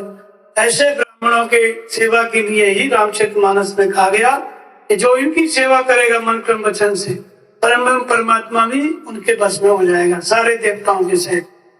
फिर आगे एक और कहानी है महर्षि वाल्मीकि की। वाल्मीकि जो थे वो भी कौल भील थे। भील जात करनी कठिन, धर्म सुना नहीं कान, सदगुरु के कारण मिला विप्र रूप सम्मान। कौल भीलों के साथ उठना बैठना, विवाह शादी, फिर डाका डालना, ये सब काम उनका था। लेकिन हुआ क्या, जब भगवान राम वनवास में आते हैं तो सभी ऋषियों मुनियों से मिलते हैं, और जब वाल्मीकि से मिलते हैं तो मुनिकों राम दंडवत कीना। बहुत से ऋषि मुनि थे जिनको नमन किया, प्रणाम किया ऊपर से, किसी को झुक के प्रणाम किया, लेकिन महर्षि वाल्मीकि को मुनिकों राम दंडवत कीना, शास्त्रांग दंडवत प्रणाम किया और आशीर्वाद विप्रवर दीना। उन मुनि श्रेष्ठ ने आशीर्वाद दिया, विप्र श्रेष्ठ ने आशीर्वाद दिया। तो वाल्मीकि तो कौलभील परिवार में पैदा हुए, तो ये विप्र कैसे हो गए, ब्राह्मण कैसे हो गए? वास्तव में किसी भी परिवार में कोई पैदा हो, सप्त ऋषियों से जब मिले महर्षि वाल्मीकि, जब वाल्मीकि नहीं थे तो उन्होंने साधना की विधि बताई, मरा मरा जपने के लिए बोला, जपने लग गए। उल्टा नाम जपा जग जाना, वाल्मीकि भय ब्रह्म समान। नाम जपते जपते ब्रह्म को प्राप्त कर लिया, ब्रह्म के समानांतर ब्रह्म ऋषि हो गए। तो ऐसे विप्रों को पूजने के लिए रामचरितमानस में शास्त्रों में कहा गया, इस जो ब्रह्म ऋषि हो गए, ब्रह्म को प्राप्त कर लिए, ऐसे ब्राह्मण सर्वश्रेष्ठ हैं। और ऐसे ब्राह्मणों की महिमा शास्त्रों में बताई गई।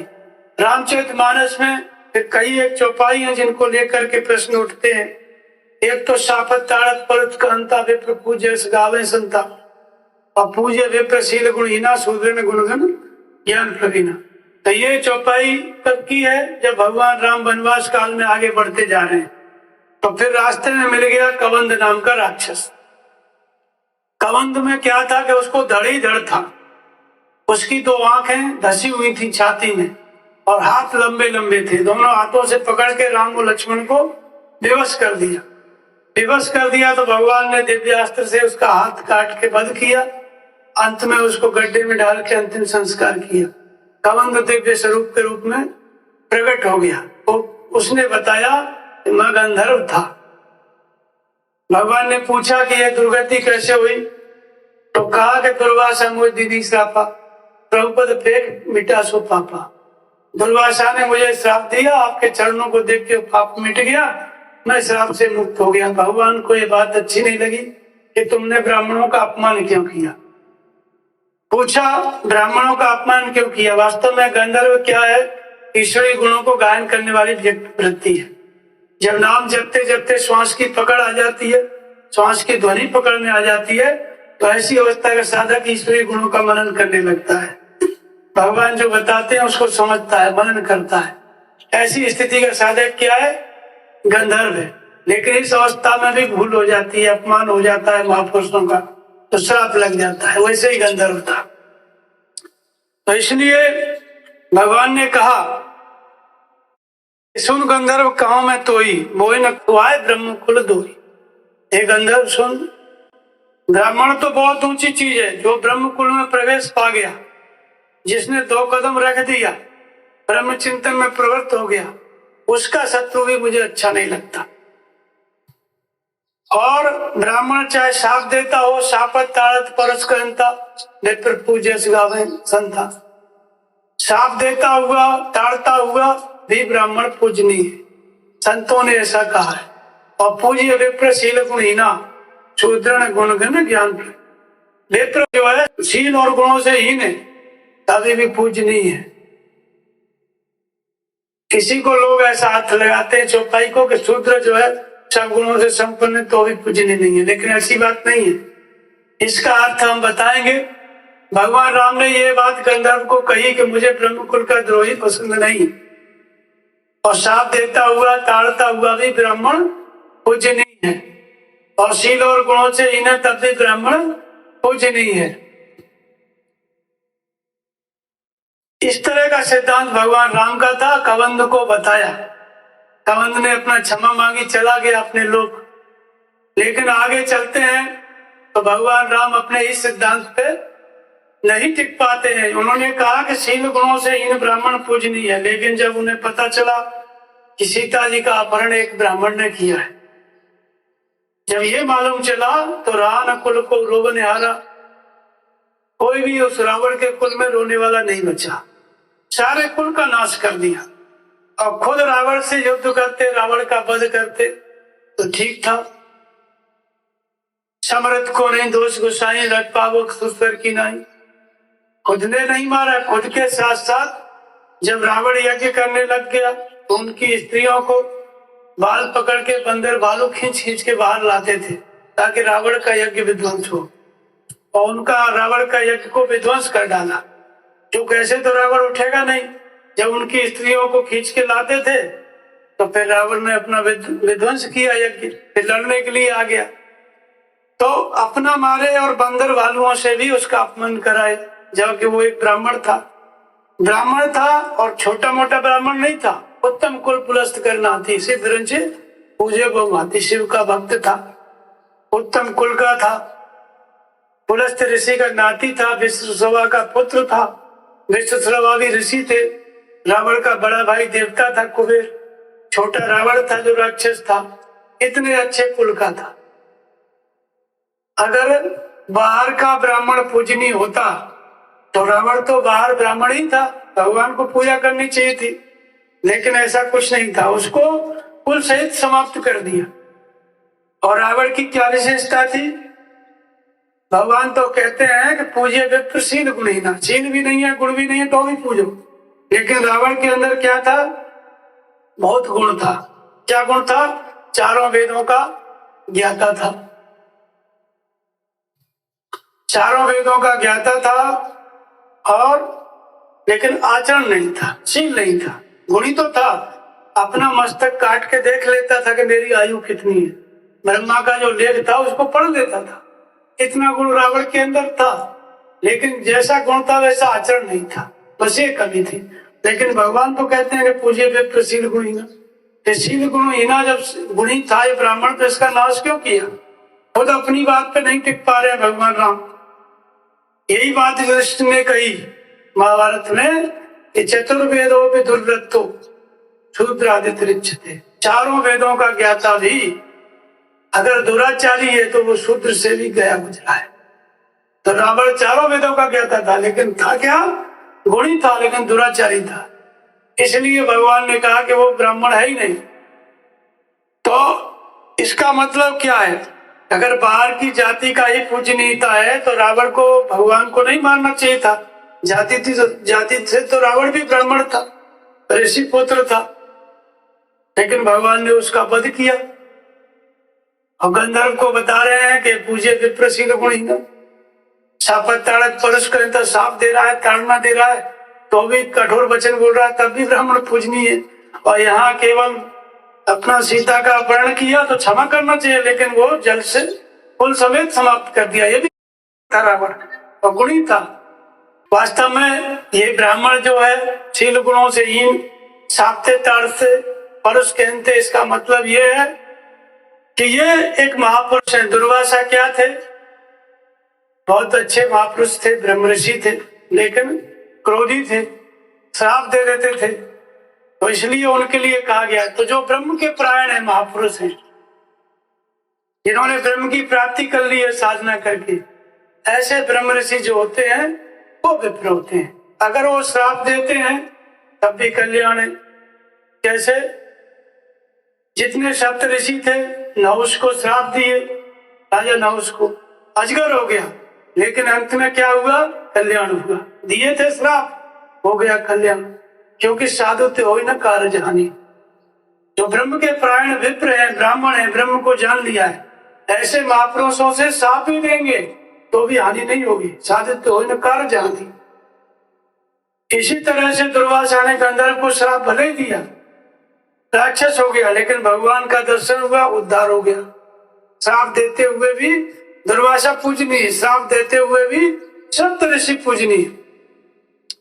और ऐसे ही बहुत से ऋषि मुनि श्राप देते थे, लेकिन उसका परिणाम अच्छा होता था। श्राप देने के बाद भी जिसको श्राप लगता था उसका उद्धार ही होता था। गौतम ऋषि ने अहिल्या को दिया, तो अहिल्या कहती है मुनि श्राप तो जी जो दीना आते भल कीना, परम अनुग्रह में माना।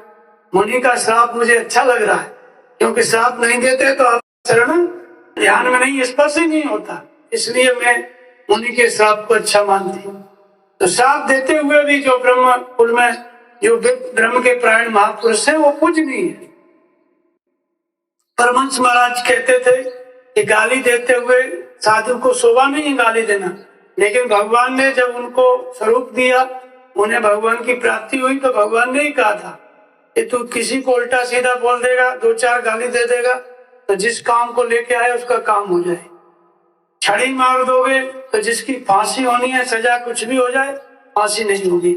इसलिए हम गाली देते हैं, इसलिए हम छड़ी मारते हैं किसी किसी को। ये परमहंस महाराज जी को भगवान का आदेश था। अब ये ब्रह्म के प्राण महापुरुष हैं, विप्र हैं, ब्राह्मण हैं, धर्म को जान लिया, ब्रह्म में स्थित है। ऐसे महापुरुष अगर साप देते हैं, ताड़ना देते हैं, तब भी कल्याणकारी है। शिक्षा देते हैं, कुछ भी देते हैं, तब भी कल्याणकारी है। तो इस तरह की जो स्थिति वाले ब्राह्मण है, उनका श्राप और ताड़ना सब कल्याणकारी है। बाहर की किसी जाति में ब्राह्मण जाति है, उसका श्राप नहीं लेना, उसका श्राप लगेगा भी नहीं, उसकी ताड़ना को कोई सहन भी नहीं करेगा। अभी तो अर्जन एक्ट लग जाएगा ताड़ना देखे देखे कोई भी। तो उस बात को शास्त्रों में थोड़ी कहा गया है कि ब्राह्मण जो बाहर की जाति का तो ब्राह्मण है और फिर वो उल्टा सीधा बोले, ताड़ना दे, मारे पीटे और पूजनीय है। ये शास्त्रों को ऋषियों ने लिखा है, ऐसे किसी आदमी के लिए क्यों लिखेंगे? तुलसीदास जी या कोई भी। तो ये उनके लिए नहीं है ताड़ना सा, ये तो महापुरुष जो हैं, ब्रह्म के प्राण, जैसे महर्षि वाल्मीकि थे, महर्षि वशिष्ठ, विश्वामित्र, दुर्वासा और अनेक अनेक ऋषि। उन ऋषि सनकादि ने श्राप दिया। जय विजय को रावण हो गए, कुंभकर्ण हो गए, 3 जन्म में भगवान के द्वारा उद्धार हुआ। उनका नाम, उनकी महिमा हम लोग गाते हैं। 3 जन्म तक जो है उद्धार होने के लिए उन्होंने श्राप दिया कि 3 जन्म में उद्धार होगा। तो 3 जन्म में उद्धार होके वो फिर भगवान के पार्षद बन गए, मुक्त हो गए। तो श्राप तो दिया सनकादि ऋषि ने, जो कि ब्राह्मण थे, ब्रह्म के प्राण वाले ब्राह्मण थे। देखत बालक बहुकालीना, इस जाति से उत्पन्न ब्राह्मण शुक्ला तिवारी नहीं थे, ब्रह्म के प्राण थे सनकादि ऋषि। उन्होंने श्राप दिया, जय विजय का नुकसान नहीं हुआ, उद्धार हुआ और फिर पार्षद बन गए। तो श्राप देते हुए भी सप्तऋषि पूजनीय, श्राप देते हुए भी सनकादि पूजनीय, श्राप देते हुए भी दुर्वासा पूजनीय, और श्राप देते हुए वर्तमान समय में जो भी महापुरुष है, अगर कोई वो महापुरुष ताड़ना दे रहा है, डांट रहा है, समझा रहा है, तुम्हारा कल्याण ही होगा। तो जो ब्रह्म के प्राण विप्र हैं, उनके ताड़ने के लिए शास्त्र में कहा गया, तो वो श्राप देते हैं, ताड़ देते हैं, ताड़ना देते हैं, कठोर शब्द बोलते हैं, तब भी जीव का कल्याण होता है। परमहंस महाराज जी बहुत गाली देते थे, डंडा भी देते थे, मारते थे, और बहुत महापुरुष हुए जो डंडा मारते थे। एक वही नहीं हुए, बहुत से महापुरुष हुए। तो जो ब्रह्म के प्राण ब्रह्म को प्राप्त कर लिए, तपस्या करके भगवान की प्राप्ति हो गई, ऐसे विप्र, ऐसे महापुरुष की ताड़ना, उनका श्राप, उनका कठोर वचन सब कल्याणकारी। दूसरी चौपाई है पूज्य विप्रशील गुणहीना, शूद्र गुणगण ज्ञान प्रवीणा। तो शूद्र, इसमें कहते हैं कि शूद्र गुणों का खजाना है, गुणों का समूह है शूद्र के पास, तो भी पूजनीय नहीं है। जो लोग इस चौपाई का अर्थ लगाते हैं कि शूद्र न गुणगण ज्ञान प्रवीण। ब्राह्मण सभी गुणों से हीन है तो भी पूजनीय है, और शूद्र सब गुणों से संपन्न है तब भी पूजनीय नहीं है। ऐसा नहीं है। युधिष्ठिर ने कहा कि जो इन सद्गुणों से संपन्न है, सत्य, दान, क्षमाशील, अक्रूरता, दया, तप, इन गुणों से संपन्न है, तो वो शूद्र भी ब्राह्मण है, और जो इन गुणों से हीन है वो ब्राह्मण भी शूद्र है। तो यह शूद्र की बात नहीं है। ये क्या है कि जब महापुरुष को स्थिति मिल जाती है साधना करके करते करते, यश तो आत्मा रति से आत्मतृप्त मानव, जो आत्मा से ही संतुष्ट है, आत्मा को ही प्राप्त है, उस महापुरुष के लिए कर्म करने से न कोई लाभ है और न छोड़ने से कोई हानि है। वो चाहे भजन करे चाहे नहीं करे, उसको कोई लाभ हानि नहीं है, लेकिन फिर भी वो महापुरुष पीछे वालों के हित की इच्छा से भजन करते हैं, दूसरों से कराते हैं। परमहंस महाराज जी कहते थे कि मैं भजन करूं चाहे न करूं, मेरी श्वास तो बांस की तरह स्थिर है, लेकिन तुमको रात दिन करना है। अब जो महापुरुष ब्रह्म को प्राप्त कर लिया, ब्राह्मण हो गया, ब्रह्म को जान लिया, उस महापुरुष का भजन करने का क्रम और जो आज शुरू किया है उसका क्रम अलग अलग होगा। जो ब्रह्म को जान लिया उसके अंदर संपूर्ण आचरण ढल गया, उसको अब तपस्या नहीं करनी, तपस्या भी ढल गई। अब कोई पीएचडी कर लिया, उसके बाद फिर कोई उसको बोले कि 2 बजे उठ के पढ़ो लाइट जला के, तो क्या मतलब निकलेगा? वो तो पढ़ चुका, अपना डिग्री ले लिया। कबीर इसी अवस्था को कहते हैं कि जहां जहां जाऊं जो सोई परिक्रमा, जो कुछ करूं सो पूजा, भीतर बाहर एक ही देखा, भाव मिटा सब दूजा, संतोष सहज समाधि भली, नहीं ता ईश्वर जीवन माया, पूजक पूजन चेरा, और कहत कबीर सुनो वही साधु, नहीं ता द्वैत बखेड़ा।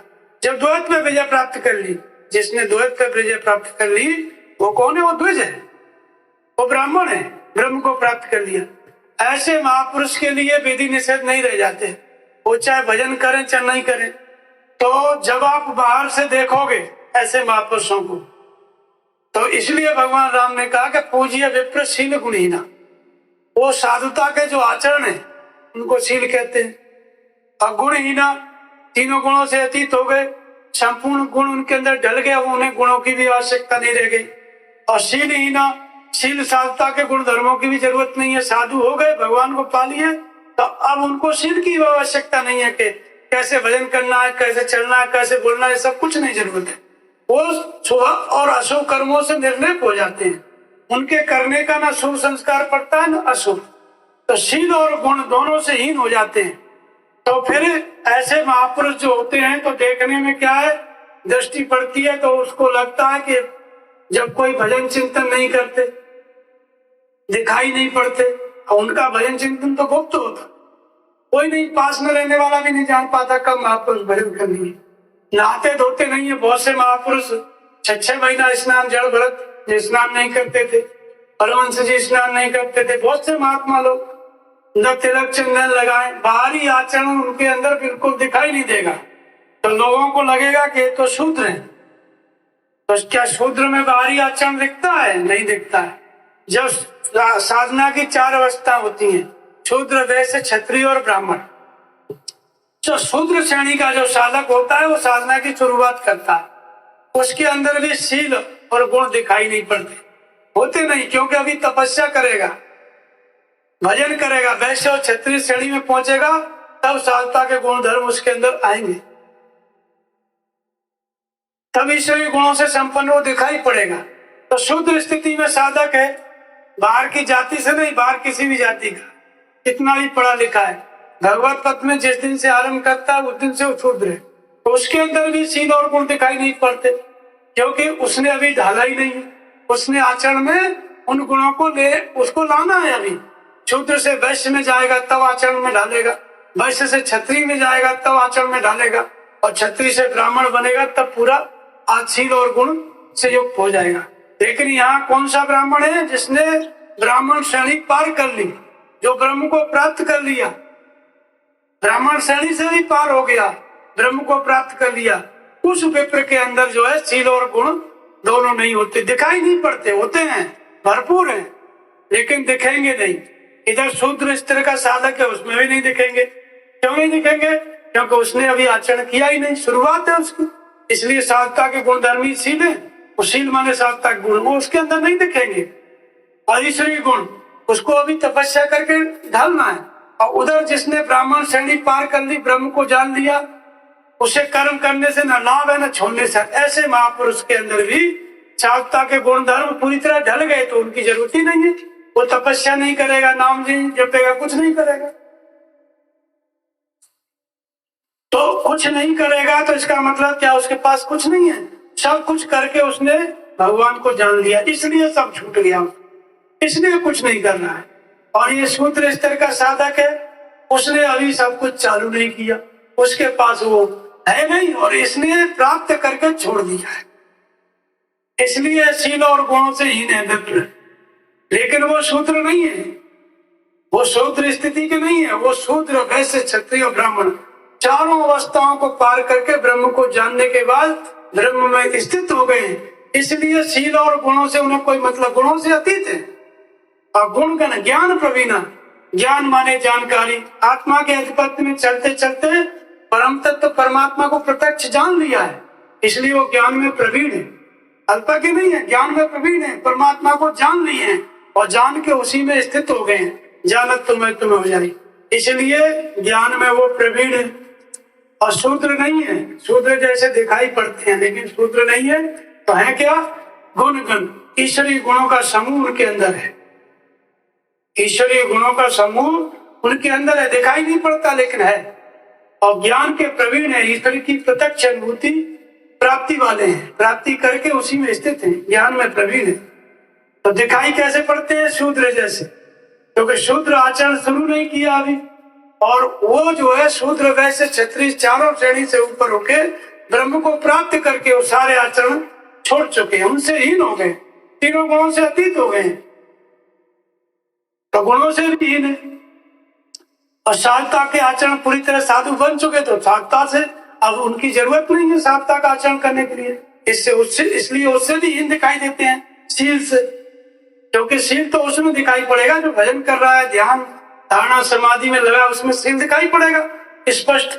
कितना भजन करते हैं, कितना त्याग करते हैं, ब्रह्म में विलय की योग्यता वाला ब्राह्मण श्रेणी का साधक है, क्षत्रिय श्रेणी का साधक है, उसमें शील दिखाई पड़ेगा। लेकिन जिसने ब्रह्म की प्राप्ति कर ली उसमें कोई शील नहीं दिखाई नहीं पड़ेगा, लेकिन भरा हुआ है कूट कूट के वही साधुता का गुण धर्म। जो उनका ध्यान करेगा वो साधु बन जाएगा। ऐसी स्थिति, ऐसा स्वरूप है। तो शील पूरी तरह से साधुता के गुण धर्म आचरण में आ गए, उनकी आवश्यकता नहीं, इसलिए शील से ही। और तीनों गुणों से अतीत हो गए, गुणों की आवश्यकता नहीं, इसलिए गुणों से ही। ईश्वरीय गुण पूरी तरह से अपने अंदर आ गए, इसलिए गुणों से ही, कोई गुण की जरूरत नहीं।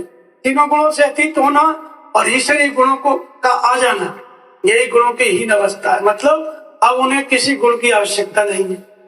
इस अवस्था को प्राप्त महापुरुष क्या होते हैं? वो ब्राह्मण, क्षत्रिय, वैश्य, शूद्र चारों श्रेणियों को पार करके ब्रह्म में स्थिति पाते हैं, इसलिए वो पूज्य नहीं होते हैं। और देखने में कैसा लगेगा? वो भजन चिंतन करते हुए दिखाई नहीं पड़ेंगे। और इधर शूद्र स्थिति का साधक है, शुरुआत कर रहा है, उससे भी भजन नहीं होता है, वो सेवा करता है बेचारा, नाम जप में ध्यान में मन ही नहीं लगता है, तो उसके अंदर भी शील दिखाई नहीं पड़ेगा, उधर उनके अंदर भी नहीं दिखाई पड़ेगा। लेकिन इसके अंदर शील नहीं दिखाई पड़ रहा है, ये आचरण में ढालेगा। इसको शील प्राप्त करना है, साधुता का गुण, इसको तीनों गुणों से अतीत होना है शुद्ध स्थिति के साधक को। और वो महापुरुष तीनों गुणों से अतीत होकर के गुणों के ऊपर उठ गए और साधुता के गुण धर्मों को अपने अंदर आचरण में करके शील से भी ऊपर उठ गए, शील से भी हीन हो गए। तो वो प्राप्त करके उनके पास कोई आचरण नहीं है। और शुद्ध स्थिति का साधक आचरण तो करना चाहता है, लेकिन उसका स्तर ऐसा है कि शील और गुण उसके अंदर आ ही नहीं रहे।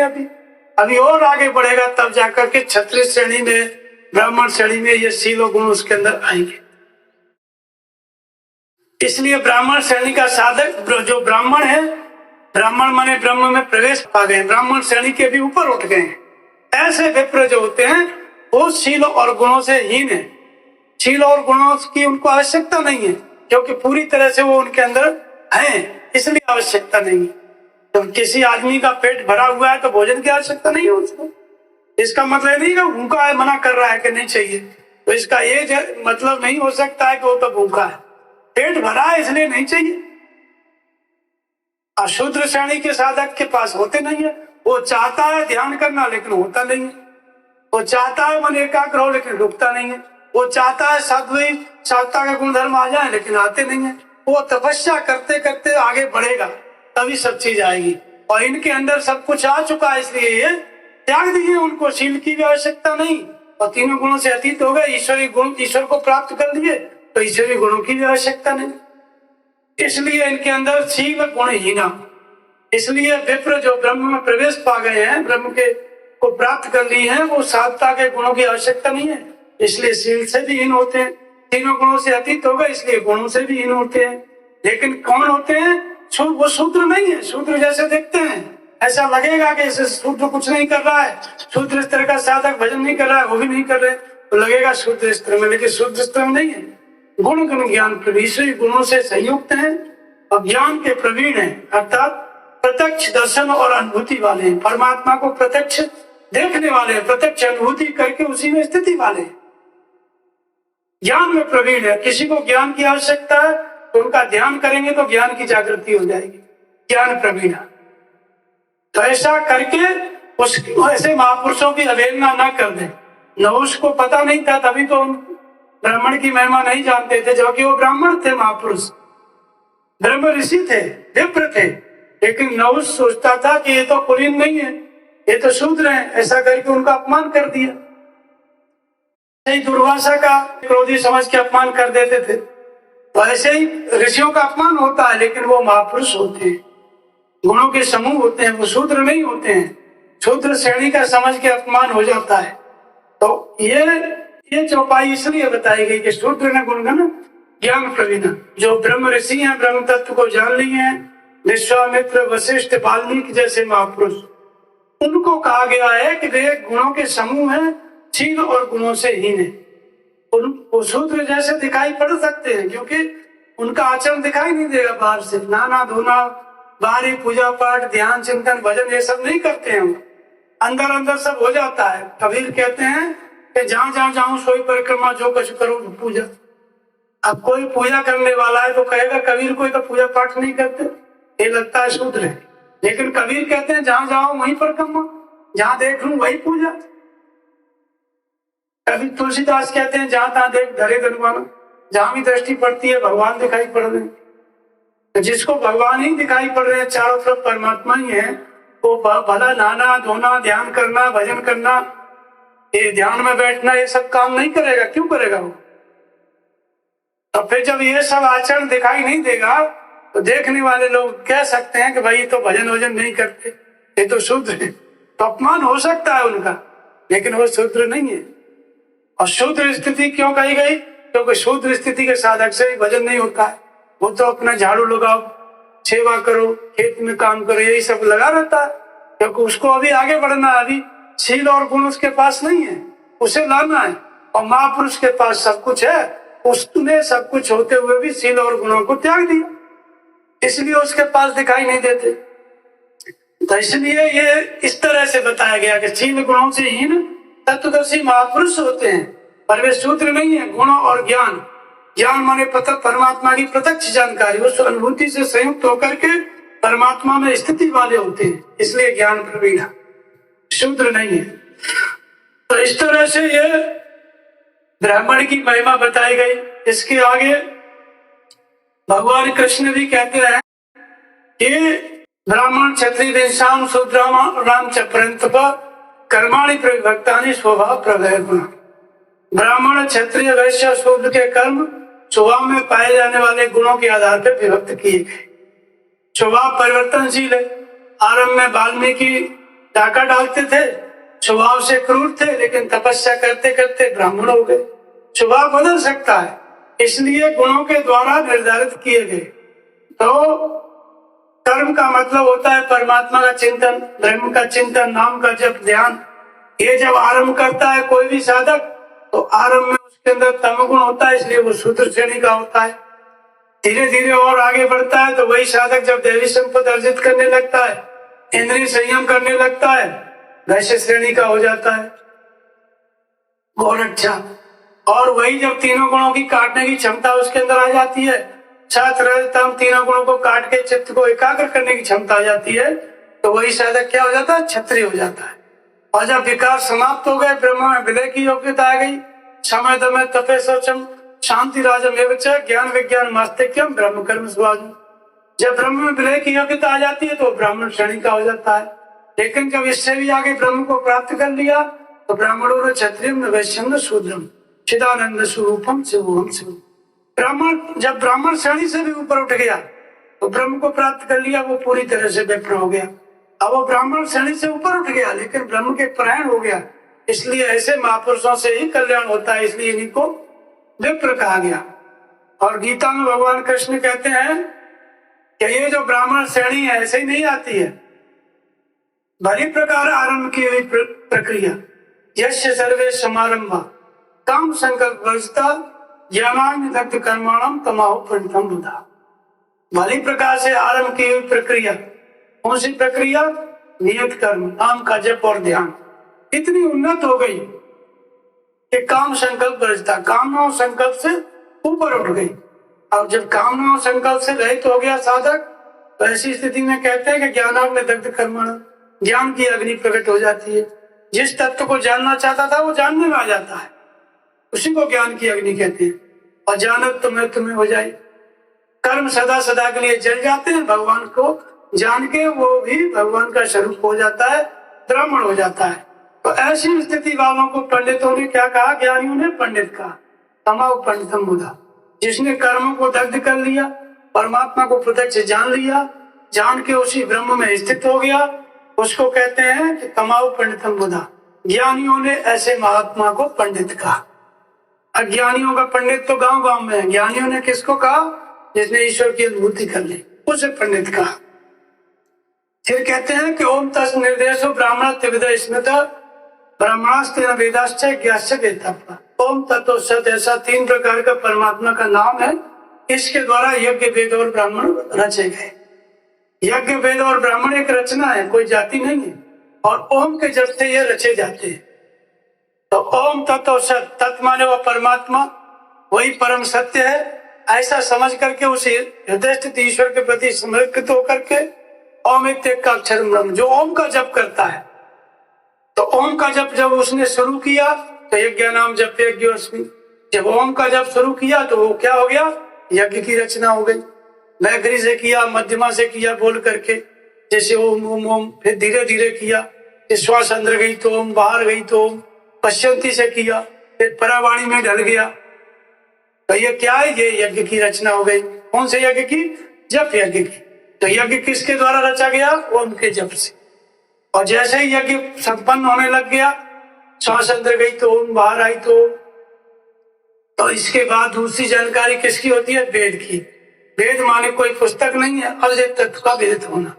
महर्षि विश्वामित्र के अंदर वेद उतर आए, वेदों का उन्होंने अध्ययन नहीं किया, उन्होंने कहा कि वेद मेरा ग्रहण करें, और वेद उनके अंदर उतर आए, चारों वेद। ऐसे ही नाम जपते जपते जब अद्वैत तत्व वेदित होने लगता है, अर्थात भगवान जागृत होकर मार्गदर्शन करने लगते हैं, पढ़ाने लगते हैं, ये सही है, ये गलत है, ये करो, ये मत करो। तो वेद अध्यायी भवित विप्र, वेद का अध्ययन, वेद की रचना यज्ञ किससे हुई, ओम के जप से। ओम का जप आरंभ किया तो यज्ञ की रचना हुई, और जैसे ही यज्ञ संपन्न होने लग गया तो अद्वैत तत्व वेदित हो गया, तो वेद की भी रचना हो गई। वेदित होकर भगवान बताने लग गए क्या सही है क्या गलत है, साधक पढ़ने लग गया तो वेद की भी रचना हो गई।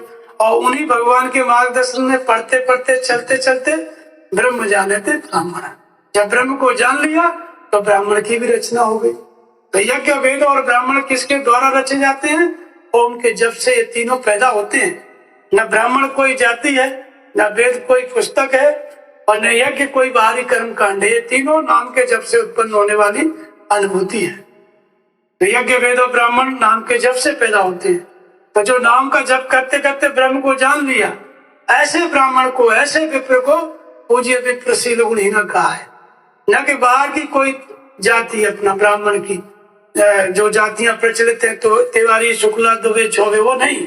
जिसने ब्रह्म को जान लिया नाम जपते जपते, ऐसा ब्राह्मण पूजनीय है। ये श्राप भी दे, ताड़ना भी दे, कठोर वचन भी कहे, तब भी कल्याणकारी है, क्योंकि महापुरुष की करुणा कठोर होती है। तो इसी तरह से भगवान राम एक बार अमराई में बैठे थे। भगवान राम से पूछा, जब शनकादि ऋषि आए उनकी सभा में भगवान राम का दर्शन करने के लिए, शनकादि ऋषि आए तो उनकी सेवा में स्वयं खड़े हो गए भगवान राम, सबके होते हुए भी। भरत को शंका हुई, इसी साधु वेश में सीता जी का अपहरण हुआ, हनुमान जी को रोक के भाई मृत्यु का प्रयास हुआ, काल नेमी के द्वारा साधु तो था, फिर भगवान का साधुओं से इतना प्रेम, इनकी महिमा क्या है? तो संतन की महिमा रघुराई गोविंद वेद पुराण गाई, सुना चाहो प्रभु तिनके लक्षण कृपा सिंधु गुण ज्ञान विशिक्षण। भरत ने कहा कि भगवान आप अपने मुख से बताइए कि संतों की महिमा क्या है। तो भगवान राम ने कहा कि भी शीतलता सरलता मैत्री दुष्पल प्रीत धर्म जनेत्री, और कहा कि विषय अलंपट शील गुनाकर पर दुख दुख सुख सुख देखे पर। जो महात्मा होते हैं, संत होते हैं, वो कैसे होते हैं कि दूसरों के दुख से दुखी हो जाते हैं और सुख से सुखी हो जाते हैं,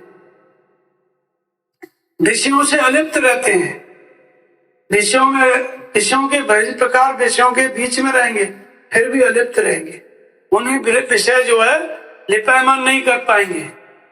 और शीतलता, परम शीतल होते हैं, सरल होते हैं, शीतलता सरलता सर्वत्र मैत्री भाव होता है। और द्विजपद प्रीति धर्म, द्विज के चरणों में अटूट प्रीति होती है। अब जो संत घर द्वार छोड़ दिया, वो कौन से द्विज के, कौन से ब्राह्मण शुक्ला तिवारी चौबे के चरणों में प्रेम करेगा? उसको मिलेगा क्या? घर द्वार छोड़ के तुलसीदास लिख रहे हैं कि द्विजपद प्रीत, भगवान राम कह रहे हैं कि द्विज के चरणों में प्रीत होती है, यही संत का अटूट प्रीति होती है, यही लक्षण है। अब जो घर द्वार छोड़ के विरक्त हो गया, वो कौन से ब्राह्मण के चरणों का वो पकड़ेगा उद्धार के लिए? भाई तो ये बाहर का द्विज नहीं है, वास्तव में किस द्विज के चरणों में प्रीति होना चाहिए? जिसने द्वैत पर विजय प्राप्त कर लिया, महर्षि वशिष्ठ जैसा, विश्वामित्र जैसा, महात्मा बुद्ध जैसा, गुरु नानक जैसा, ये सब ब्राह्मण है। ऐसे महापुरुषों के चरणों में अटूट प्रेम होगा, तभी वो जो संत है, आज का संत, ऐसे महापुरुष के जो पूर्ण संत है उनके चरणों में प्रेम करेगा, तभी भविष्य में वो भी विप्र होगा।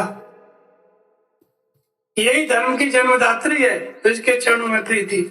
तो जो द्वैत पर विजय प्राप्त कर लिए हैं, ऐसे द्विज, ऐसे महापुरुष के चरणों में प्रेम ही संत को संत बनाता है। उसका काम ही है नाम जपना और सदगुरु के चरणों का ध्यान करना। सदगुरु कौन? जो ब्रह्म के प्राण है, और जो ध्यान कर रहा है कौन है? वो संत है, क्योंकि वो अभी संत उसके अंदर शुरुआत है, और लेकिन उसको बनना है तो यही आचरण करना पड़ेगा। तो इस तरह से भरत भी प्रसन्न हो गए कि बिल्कुल सही बात है। नारद जी ने भी पूछा कि मैंने विवाह करना चाहा, आपने नहीं करने दिया, क्यों ऐसा किया? और तब भगवान ने कहा कि जो संत मुझे भजते हैं मैं उनकी रक्षा करता हूँ। तो नारद जी ने कहा कि क्या वे गुण मेरे अंदर हैं? तो भगवान ने कहा कि जरूर तुम्हारे अंदर थे, तभी तो मैंने रक्षा किया। तो पूछ बैठे कि क्या क्या गुण है? तो बोध यथार्थ वेद पुराना, विनय विवेक, तीर्थ विवेक विनय विज्ञान, और जप तप व्रत जम संयम निर्मा, और गुरु गोविंद विप्र पद प्रेम। गोविंद के परमात्मा के चरणों में तो प्रीति होती है, लेकिन विप्र के चरणों में प्रीति होती है। यथार्थ बोध होता है वेद और पुराणों का, वैराग्य में स्थित होते हैं, और खट विकार जित नगर काम, 6 विकारों पर विजय प्राप्त किए हुए रहते हैं, अकाम रहते हैं।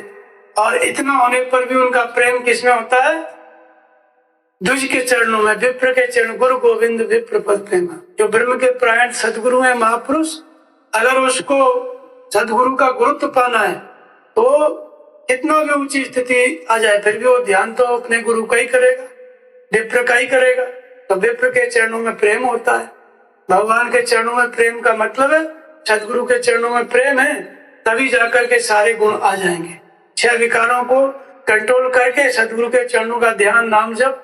ये सदगुरु कौन है? जो ब्रह्म के प्राप्ति कर चुके हैं, ब्रह्म में लीन है, ब्रह्म को विदित कर लिए हैं, ऐसे ब्राह्मण है, वो सदगुरु है। ऐसे महापुरुष के चरणों का ध्यान, ये संत का लक्षण है। तो इसलिए बंधो प्रथम महेश्वर चढ़ना, अमोह जनित संशय सब हरना। महेश्वर मतलब पृथ्वी के देवता। कौन है? ब्राह्मण। बंधो प्रथम महेश्वर चढ़ना, तो बाहर का ब्राह्मण है। मोह जनित संशय सब हरना, क्या किसी के मोह को दूर कर सकता है? वो तो खुद ही मोह में फंसा हुआ है, दूसरे के मोह को क्या दूर करेगा? दूसरे के संशयों को हर सकता है? कभी नहीं। तो ये कौन है? पृथ्वी के देवता महेश्वर, जिन्होंने भगवान की प्राप्ति कर ली है, ब्रह्म में प्रवेश पा लिए है, ब्रह्म को जान लिए।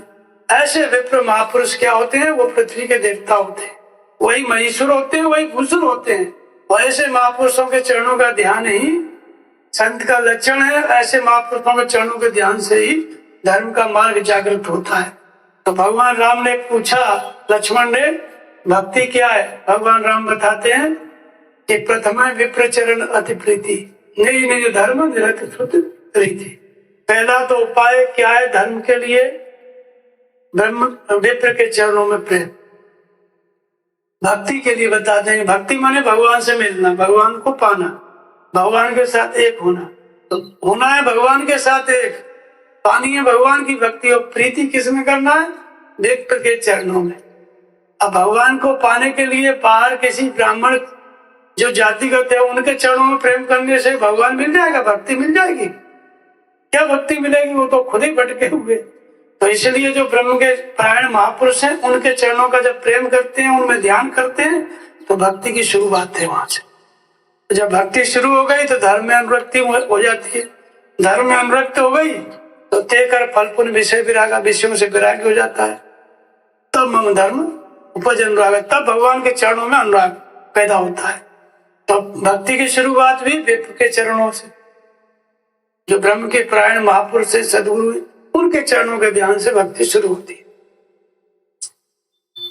इसी तरह से काकभूषण जी का प्रकरण है। शंकर भगवान ने श्राप दिया काकभूषण जी को, तो उनके जो गुरु थे, बाहिज नम्र देख मोहि साई, विप्र पड़ा पुत्र की नाई। जब अयोध्या में जन्मे शूद्र तन में, तो चले गए उज्जैन। उज्जैन गए तो एक ब्राह्मण थे, विप्र थे। ब्रह्म माने कोई जातिगत ब्राह्मण नहीं, विप्र एक वैदिक शिव पूजा, वैदिक विधि तत्व को विदित करके ब्रह्म में लीन एक ब्राह्मण थे, महापुरुष थे। उनके अनुसार ये अपना उनकी सेवा में हाजिर हो गए, सेवा में समर्पित हो गए। और उन्होंने बड़ा बाहर से नम्र देखा तो पढ़ाने लगे, विप्र पड़ा पुत्र की नाई। लेकिन इनके अंदर दम बढ़ने लग गया। अय वो जता आए दूध पिलाए, अधम जाति में विद्या पाए। अधम का मतलब जो धर्म से विमुख है, अभी धर्म के गुण जिसके अंदर नहीं है, जो धारण नहीं किया है परमात्मा को, तो वो क्या है? वो अधम है। अधम कोई नीच जाति नहीं, जो धर्म के मार्ग पे अभी चलना शुरू नहीं किया है, वो अधम है। तो विद्या तो दे दिए, वो भगवान की विधि बता दिए, लेकिन ये अभी एक निष्ठ नहीं हुए। हर जन तुझ देख जन्म करो विष्णु कर दो। शंकर जी के भक्तों को मानते थे और विष्णु के भक्तों से द्रोह करते थे। ये सब करते करते एक दिन क्या हुआ? गुरु का ही अपमान हो गया। गुरु आयो मानते उठने की प्रणाम। तो गुरु का अपमान हो गया। तो फिर शंकर जी जिनका भजन करते थे उन्होंने श्राप दे दिया कि जा अजगर हो जा। अजगर हो गया। जब अजगर होने लगे तब गुरु जी प्रार्थना किए, कार कीन गुरु दारुण सुने साफ और कंपित मोह विलोक अरे रोज पूजा पड़ता। गुरु ने हाहाकार किया अपने शिष्य को बचाने के लिए। श्राप शंकर जी दे रहे हैं। तो स्मृतियों में है कि शूद्र मंदिर में नहीं जा सकता। यहाँ काकभूषण जी शूद्र हैं और ब्राह्मण उनके गुरु हैं और तपस्या कर रहे हैं, भजन कर रहे हैं और गुरु मंत्र भी वो दिए नाम का जब, और बढ़ा भी रहे हैं पुत्र की तरह। तो शास्त्रों में तो कहीं भी नहीं है शूद्र मंदिर में। मंदिर में भी बैठा है और गुरु जो है वो ब्राह्मण है और मंदिर में बैठा के भजन करा रहे हैं, पूजा करा रहे हैं। और जब अपमान हुआ तो शंकर जी श्राप दिए तो फिर गुरु जी बचा रहे हैं कि इधर की नहीं है दारुण पापा। शंकर जी ने कहा कि इसने बहुत प्राप्त किया है, लेकिन उन्होंने कहा भगवान ने कि जगदप तब गुरु के नहीं क्रोधा अति कृपाचित सम्यक बोधा तब तदब साफ सक दहिया तो ही मोहन खुआए सुहाय ब्रह्म खुद। फिर भी मैं श्राप दूंगा, लेकिन जो श्राप दूंगा उसका कोई इफेक्ट नहीं पड़ेगा। तुम्हारे गुरु की जो विद्या तुमको मिली है उसका किसी भी काल में नाश नहीं होगा, कौनो जन्म मिटे नहीं ज्ञाना। और अंत में इस पुरी के प्रभाव से जो अयोध्या में तुम्हारा जन्म हुआ है और मेरी कृपा से भगवान की राम की भक्ति तुम्हें मिलेगी। श्राप क्या दिया? अजगर होने का पूरा वरदान दे दिए। अजगर के बाद जब निकले अपना अजगर शरीर से तो बड़ी तेजी से काकभूषण जी अपने स्वरूप को प्राप्त करने के लिए बढ़े और भगवान की प्राप्ति किए। तो इसलिए भगवान शंकर ने कहा कि अब जन करे विप्र अपमाना जाने संत अनंत समान। शंकर जी कहते हैं कि विप्र का अपमान मत करना, क्योंकि विप्र ही संत है, जानो संत अनंत। और संत ही क्या है? अनंत है, परमात्मा का स्वरूप है, ये तीनों एक ही है, इसलिए अपमान मत करना। लेकिन कौन से विप्र? जो काकभूषण जी के गुरु हैं, अति कृपाल चित्त सम्यक बोध, जिनको समत्व का बोध है, सम्यक ज्ञान है, ऐसे विप्र। तो ब्रह्म के प्राण जो महापुरुष हैं, ऐसे महापुरुष साधता के गुण धर्म जिनको प्राप्त हो गए, शील और गुणों से हीन है, तब भी पूजनीय है। और वो शूद्र नहीं है, लेकिन शूद्र की तरह दिखाई दे सकते हैं, क्योंकि शूद्र आचरण रत नहीं रहता है, आचरण करने का कोशिश करता है लेकिन होता नहीं है। और ब्राह्मण जो भगवान को पा लिया वो आचरण करके छोड़ दिया, और शील गुण आचरण से हीन है, इसलिए वो पूजनीय है। बोलिए श्री सद्गुरुदेव की जय।